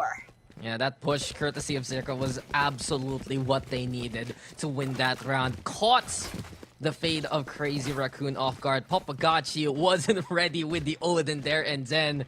And from that 2v1, Hate was able to play back and get that win. That could have been a round for Crazy Raccoon though, all things considered. There was that possibility, especially when they shut down the revival of the KO. But OQ Academy, I've realized here, Tash, once they get these sites convincingly, they're just so potent from the execute before and after the plan. May going aggressive here. Fortunately, does not get any value from that shot, not even a dink, but Popogacci playing this very dangerous quarter. He wants to get at least one hit. So Shorty on a Shorty situation here, a little bit too early perhaps, does get a little bit of damage out there, but doesn't take Zika down. Oh man, I was so nervous. Come on, the jitters when they're that close, right? It's like, what's going on? Are they actually gonna go for this? In the meantime, though, we have May holding towards the middle. Crazy Raccoon, though, still refusing to budge in terms of position. Big, heavy stack towards A. They're anticipating this right now, Tash, very, very well. The only problem for Crazy Raccoon, they have the lesser guns, and if OQ Academy can just go for the overpower, it's a chance. My concern is, Seka doesn't have anything. The Shorty, and that's it. Might just be the sacrificial lamb as they want to play towards this side. Or Neth is taking its time. Because there is the idea that rotation might happen. Gonna be using his knife instead, and now they know there's everyone there. Gonna use a fragment just to buy some time. Immediately gets rid of that haunt as well, just tonight information, and that smokes as well. But honestly, it's just crazy. One utility can just stop and push altogether, but it's gonna be straight onto the side here. May does find one, but Zika gets two in return as Hate gets one more. Shorty getting a lot of value. Pop flash, but where do you want to shoot? Even if the pop flash when everyone is swarming you from all over the place here. Medusa, final man, still alive there. All he has in hand is a sheriff. Sometimes that's all you need. But with this situation, what are you gonna do? Because there's a crossfire on the bottom side. He can play from top side. And look at where the op is looking at. It's at Wix. Is looking right at him. He does find Zika. He finds Wix as well. But look at Mean. It's a little bit tall for him to actually get this. But still, the value is in his hands. But end of the day, OQ still get it. I'm just gonna say real quick, Nazeebo, that's the best pickup you can do right now. Save the Shorty. Because they ran the Shorties, they were actually able to contend with Crazy Raccoon wanting to play close on that lesser buy. 2 Shorty kills when you have rifles in hand for most of your players. Okay, OQ Academy, I see what you're doing here. But a great shutdown there by OQ against the null command. Medusa looked to pop off, find some good frags. Crazy Raccoon had a decent stall also to force OQ Academy's execute in a very tight manner. But in the end, OQ just wins these duels. We've seen it from map number 1. They're just able to overpower Crazy Raccoon when they have the right play for it. 2 on mid this time. They really want to establish dominance on that area. Going to be smoked out here, which means that they can able to just cross and go on to catwalk if they want to. But May this time gets tagged. Has a Shorty in hand. I think they must really like the Shorty when you think about it. But Wix, watching here from B main, is a very, very aggressive angle. But I think it gives them a lot of value if you think about it, because it allows them crossing and immediately gonna get rid of that turret. So immediately you know that there's someone at least coming onto B main. Medusa is there onto the site. Prowler out, destroyed as well. That sees not allowing to get out to site. It buys a lot of time, all these utilities. But if they're just gonna be throwing everything with no commission, by the end of the post plant, they might not have anything to use for that post plant. Yeah, that's the thing. If they run out of those utilities, how are they going to play it out later on? OQ, though, Operator yet again trying to hold a tighter angle. There's the flash. 30 seconds left. Courtesy of KO, I believe, and it's gonna be Crazy Raccoon now drawing the first kill against the Lurk. So Zeka removed from the equation. Oki Academy, they need to commit onto this now. But Fugachi though, yet again by the staircase. There we go with the Prowler slowing Wix down. The rest of OQ have already seized on it. But here we go again! The Shorty! May decided to get way too close. Wix is using the pistols to stay alive here. 2v2 for now. Wix does it again! The hold, the armory of a man. Thy name is Wix. It's Makaba versus 2. Naziver owns both house, but how many guns can Wix hold? Can he get another takedown? Yes, he does! 4 for the chamber as OQ has gotten it yet again against all odds. I am absolutely curious what on earth happened there. The blind and the deafen did happen. We saw immediately May just dash up forward but goes down to a right click from Wix. That's some insane game sense coming through, and then there's Wix just started to go crazy from there. The Shorty is the best gun, Tash. It really is. It really is. It really is. But we've seen.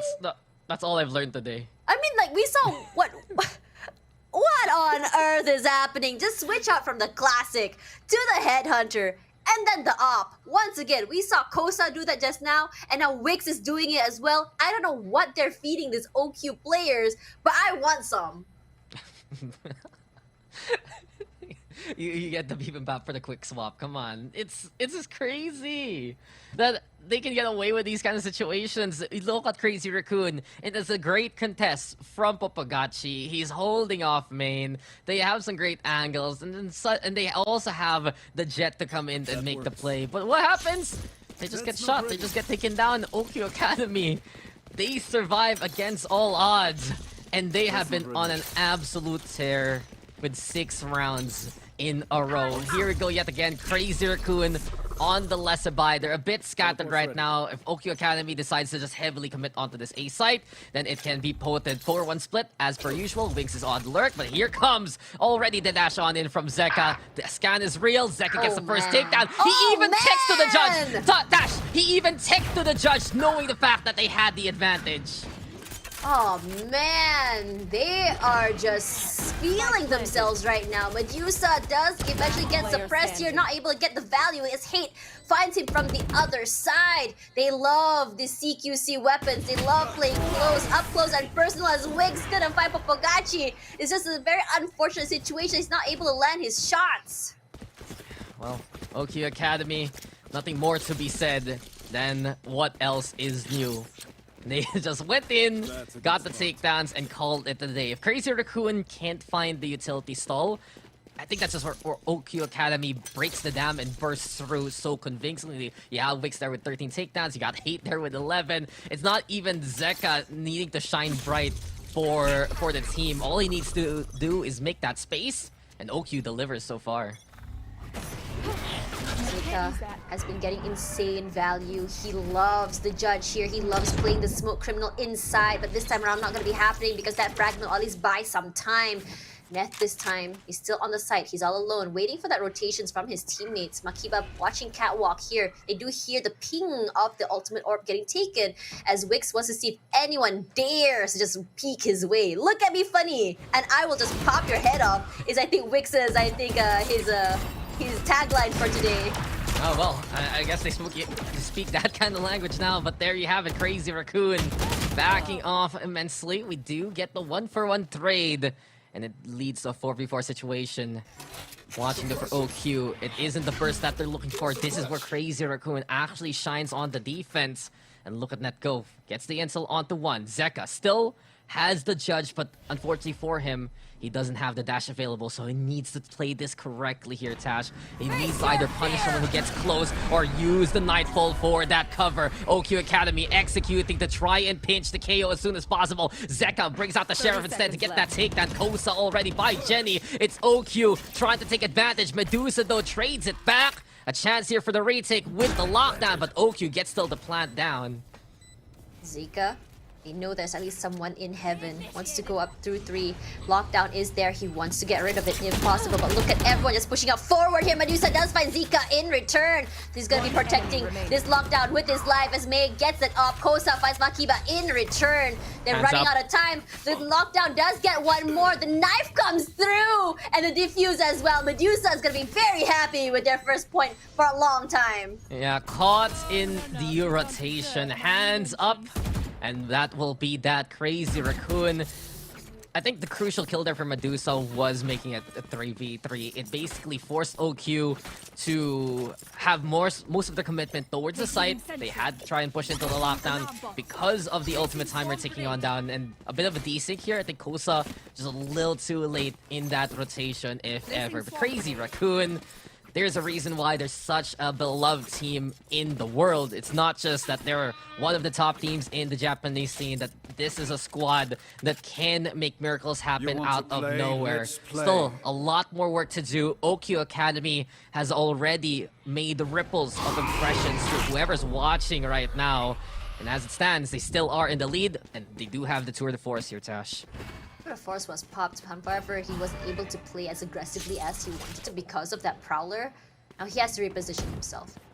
They do have control of market and pizza area here. They can go straight into the site if they want to. Popogachi just waiting there on the site from the... I think it's a good crossfire they have, but the pop flash might be a whole different story here. But immediately, despite the fact that Medusa had the advantage, Hate still gets her. May finds Wix in return, and May goes down! The shorty from Zika is insane! It's so nasty! I don't feel good right now if I were her! Oh man, OQ Academy signature shorty. Here he comes flying in, and down you go.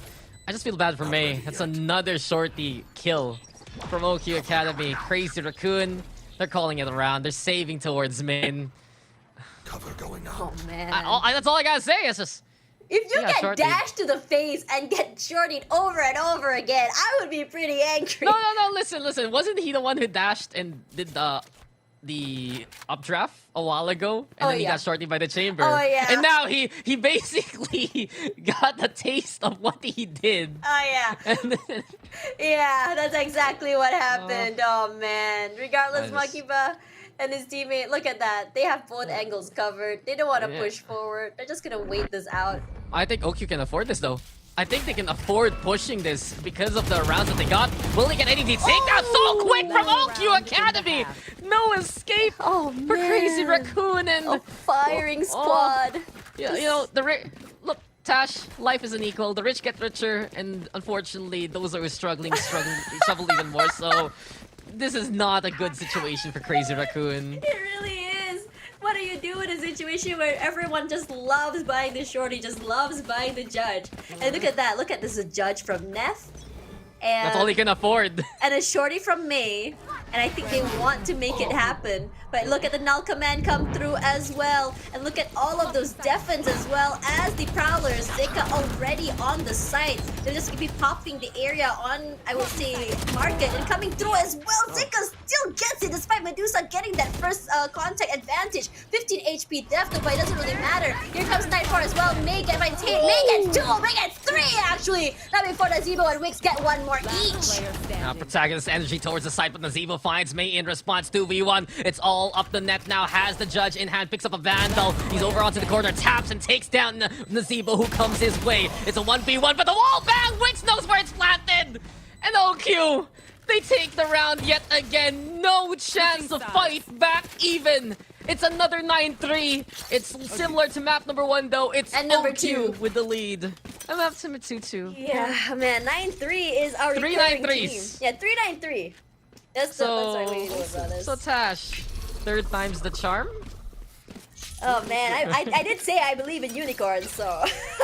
But I have a feeling we may be seeing a whole different Crazy Raccoon on the second half. It happened on the first round. Teleport's We ready. may be seeing the same thing again. So now, what exactly would you say is lacking from them? I would say that it's just the fact that they weren't able to really play as aggressively as they want to. This map is a little bit, it favors more aggression than defense, I That's believe. not ready. So let's see how exactly they come through, because their lineups, it's very aggressive compared to defensive. Crazy Raccoon, we always expect them to just play off each other, get these amazing lineups. You can already see Popagachi. He's climbed just to have a better angle towards the tree area. But the problem is, we didn't get too much of it in the first half. OQ Academy, they're feeling so confident. And look at how aggressively they're holding over onto the corner. Zeka gets one. Koza is there to help him out in that pinch. 2-for-1 trade. OQ Academy in the lead, forms his numbers in the lead. There's a scoreline, and they're looking to take this pistol round already. Here comes the fade, but down goes Crazy Raccoon one by one, bit by bit. Even as duos, they tried to come in through the cubby, their Tash, to no avail whatsoever. Yeah, great defense all around from OQ.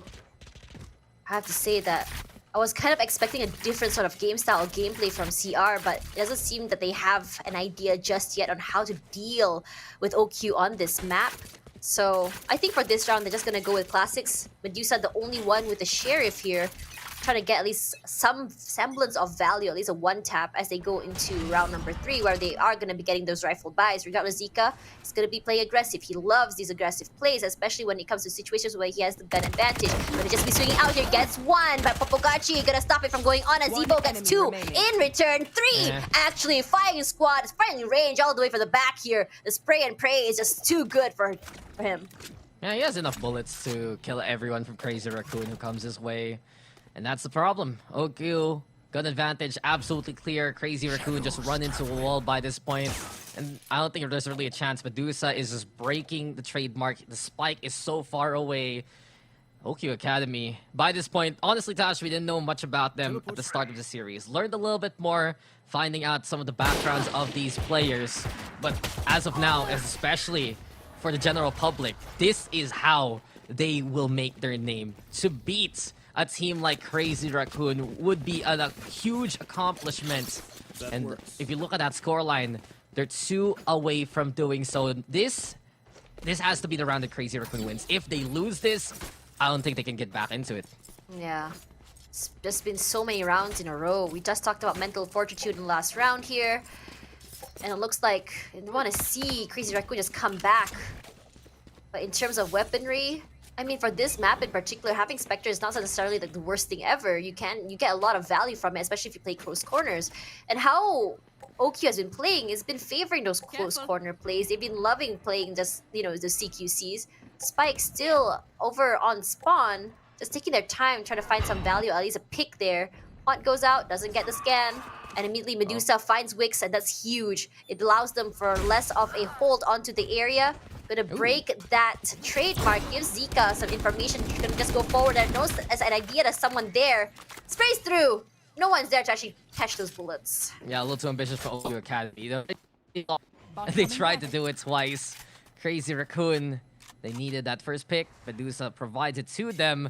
And now B site is ripe for the taking. They have the gun advantage. Let's not forget, this is the bonus of OQ Academy. Prowler now to get the catch on. They do know that someone's playing towards Market. Kosa out on the outside. The fragmental pulses to do damage. Seka also meeting too many cars in this lane. Crazy Raccoon, the round that they needed. They're looking to take it here. Spike planted. They're very aware that there's gonna be someone on the lurk. It's gonna be Nazebo. If you noticed for OQ, not everyone bought guns in that round as well. So judge in hand for Nazebo, what he's trying to do here is just find those exit frags if possible. But no one is just moving just yet. And this is a very, very good flawless round. I don't want to make sure that they can bring any guns to the next round, but I think that we might be seeing someone go down here. It's gonna be May before Makiba stops it. Unfortunately, they lost one. You jinxed it. I'm sorry. I'm not sorry. I'm not sorry. You better be sorry to I'm Crazy not Raccoon. sorry. I wanted to see blood. The judge was waiting in the corner. And, Yeah. Okay, well, par for the course. Yet again, we have mentioned so many times how effective Crazy Raccoon are. If they get that first pick off, Medusa, someone you can rely on to do that in a pinch. I guess the concern right now for Crazy Raccoon is what is next, because OQ Academy, they're gonna have the guns. Naziba as a judge, and a from the shadows. That can be a little interesting depending on how he plays it. He's the one watching towards main though. I believe he smoked off the crate also for the one-way. In the meantime, Crazy Raccoon looking for a bit of that mid control. So they're vying for mid, give them the options, perhaps to go mid to B even. Frank is there, but May and Nets. That's a good start for Crazy Raccoon. It's exactly what they needed to give them the space and the room, but they're not going to be committing to it because the idea is they want to come in through another way. Perhaps they're not very confident with the idea that they're able to actually hold on to the area of mid here. The rotates are coming through. Whoa, what a fake if you think about it. Everyone thinking they're going straight to A, but no, they're going to be hitting B. Hate is on the ready. He smells a rat and he knows a rat is coming here if they're coming for one. But the lack of sound is not very, I would say, helping. He doesn't really, he's not sure, but now he does though. All those footsteps coming through. The Haunt does come out as well. Gonna get destroyed. Wix finds Papagachi. Wix gets 2 already. Wix gets 4! What on earth? All alone, stopping the whole team onto main. Great chokehold situation, and they have control of the spike. What happened to that push? Crazy Raccoon, they could have just went for the overwhelm, but Wix, yet again, the magic happens from the chamber. It's Makaba now in a 1v2 situation, looking to isolate these little, but yet again, the decay from the Fade does hit its mark. Makaba, sliver of HP, walks too far off, and it's Wix who aces it and gives OQ Academy the match point situation. What a way to win it, though. That was Crazy Raccoon's round for the taking, but as OQ Academy repositioned, they had someone waiting towards that B side. They got Wix in position from CT, and what happened next? Crazy Raccoon could just not stop him whatsoever. I'm just curious to know why exactly they gave up the control they had for market area. They had full control of the area. We saw that Wix actually had to walk up into market in order to see if they were still there or not. And because they took too long for the rotate, it allowed for OQ Academy to not only reposition, but put themselves in areas where they're able to set up these crossfires, able to catch them through these rotations. And this is where I start to question what exactly was going through their mind, what exactly was going through the comms right there, because they had full clear access onto B side from market itself. And they just couldn't get him. There was a point where Wix gets 2, a chance for Crazy Raccoon to actually frag him back to no avail. In that whole push, someone needed to get towards that side. Someone needed to shut him down. No one could even get the objective close to the pit. And A gift. well, OQ, we see you. OQ Academy. This is a ground breaking achievement. They're just like 3 versus 5, no problem. No problem. No problem. We got Wix. We got Wix. Our walking turret. And I mean, you also gotta give props to Hate, who has been holding, who has been pretty much one of the most reliable sites for the team. Yeah. He's been strong with the Sheriff, better even with the utility. But this is it for Crazy Raccoon. Can they survive for a few more rounds? They need to go on the longest streak possible if ever. But Wix is just unstoppable. He's ready to do it yet again, but May will shut him down. It's now time for the flash, but the pop flash can't actually get the connection. It's Hate instead who makes the trade. 3v2, make that 2v2, and on to middle we go for OQ. They have spike control though here, Tash, and that's dangerous for Crazy Raccoon. Zika, very, very proactive, trying to find some hits. Very tall area that he's holding gives him a lot of information throughout the site. Regardless, for Hate, gonna find Popogachi. Medusa, last person still left alive. Medusa still finds one more. 1v1. Can she actually do it is the question. Gonna use that Swarm Grenade just to buy out some space here. Gonna be swinging left and right.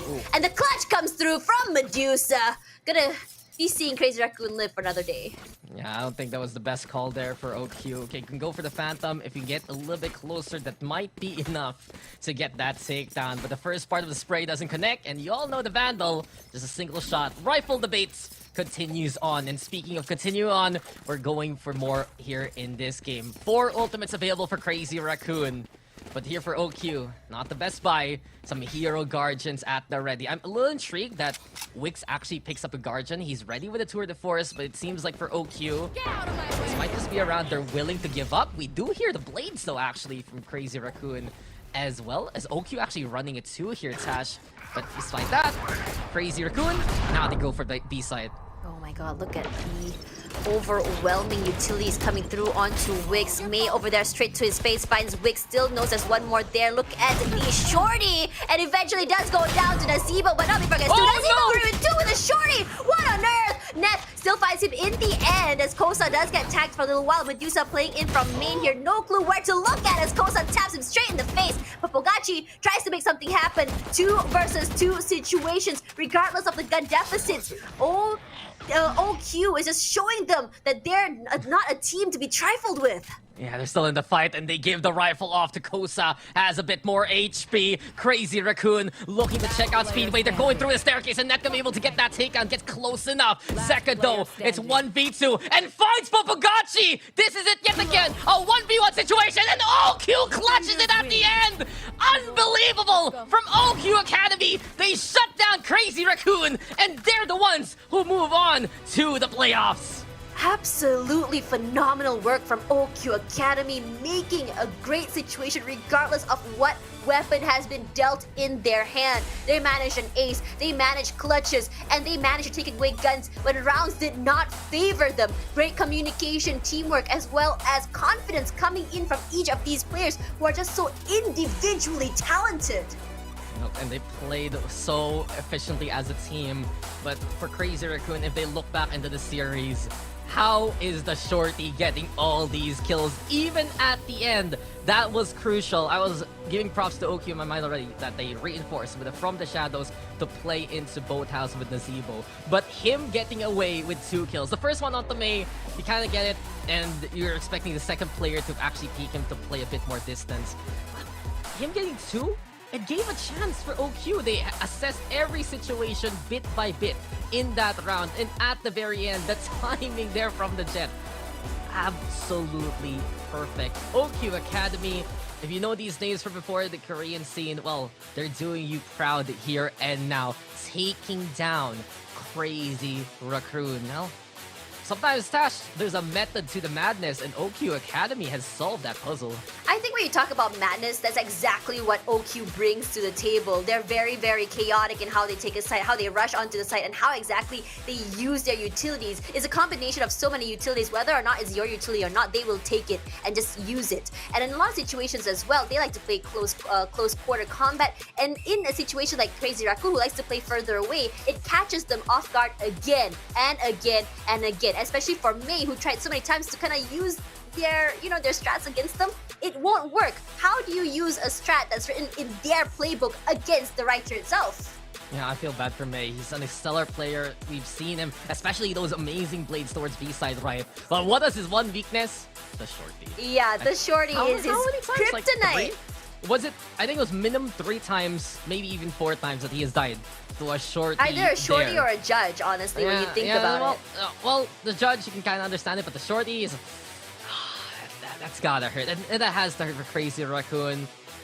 They had that chance to represent here in the Japan and Korea qualifiers, but they will fall this time around. And we're going to be able to check out the brackets also, because we went a little bit long there, Tash. We went all 3 games, and believe we have a few of these results available. So there you have it. OQ Academy takes it versus Crazy Raccoon. They qualify to the playoffs. We also got a bit of results. Cars actually taking the win over Mizumori Gaming. Mizumori. Okay, you're the one who can speak the language. Sure, go ahead. So they're moving on. I think I'm checking out some of the other sides of the brackets too. Over Quality moves on. Always... What is his name?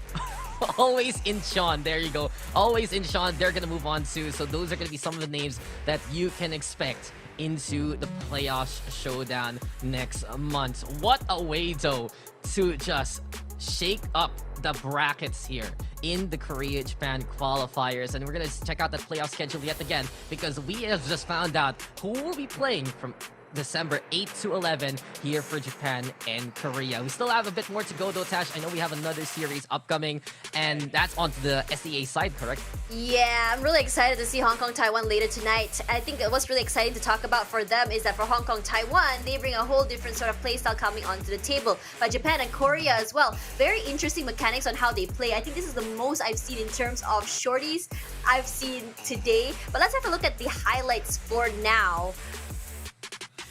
Well, we'll spot things here, and I just want to showcase, guys, the playoffs themselves. We already know that 8 to 11. It is 8 to 11. It is gonna be a long week of action. $18,000 on the line, 6,000 for each of these regions. And I'm looking at the representatives. I think this makes it so that there are gonna be 3 Korean teams in the playoffs right now, and gonna be a single one in Scars. So that's gonna be very interesting for the regional battle. And we'll move on now, well, very soon to our next series. But before anything else, Tash, gotta ask you, what did we just witness? What kind of masterclass was that from OQ Academy especially? Pain, lots of pain.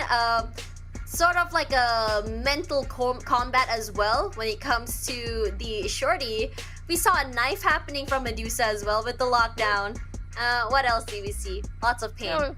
Lots of pain, lots of shorty stuff, and in all honesty, it really goes to show that here at Clash of Nations, here at the off-season, this is where names can be made. And after a series like that, OQ Academy, eyes are gonna be on them, not just for this tournament, but for the rest of their team run. Who knows what will be next? But I know what's going to be next here on this broadcast, Tash. And you said it already. Taiwan, Hong Kong qualifier to wrap up their SEA side later on. I do believe, though, we're going to be going on a extended break. And when we return after a while, that will be that best of 3 matchup. The Clash of Nations, the qualifiers are winding down, but we are just setting up the field for even better battles into the future. For now, though, we'll take that break. Dax here, will Tash. We'll see you guys in just a bit for more of the Clash of Nations.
Of love, wording left unsaid. Hot embers burning up, rising in the air. Let's dance on the roof above, life without a care. And I know what it means to you. Do you know what it means to me? No chances, take the lead till we blow it up. Face the fires, come back.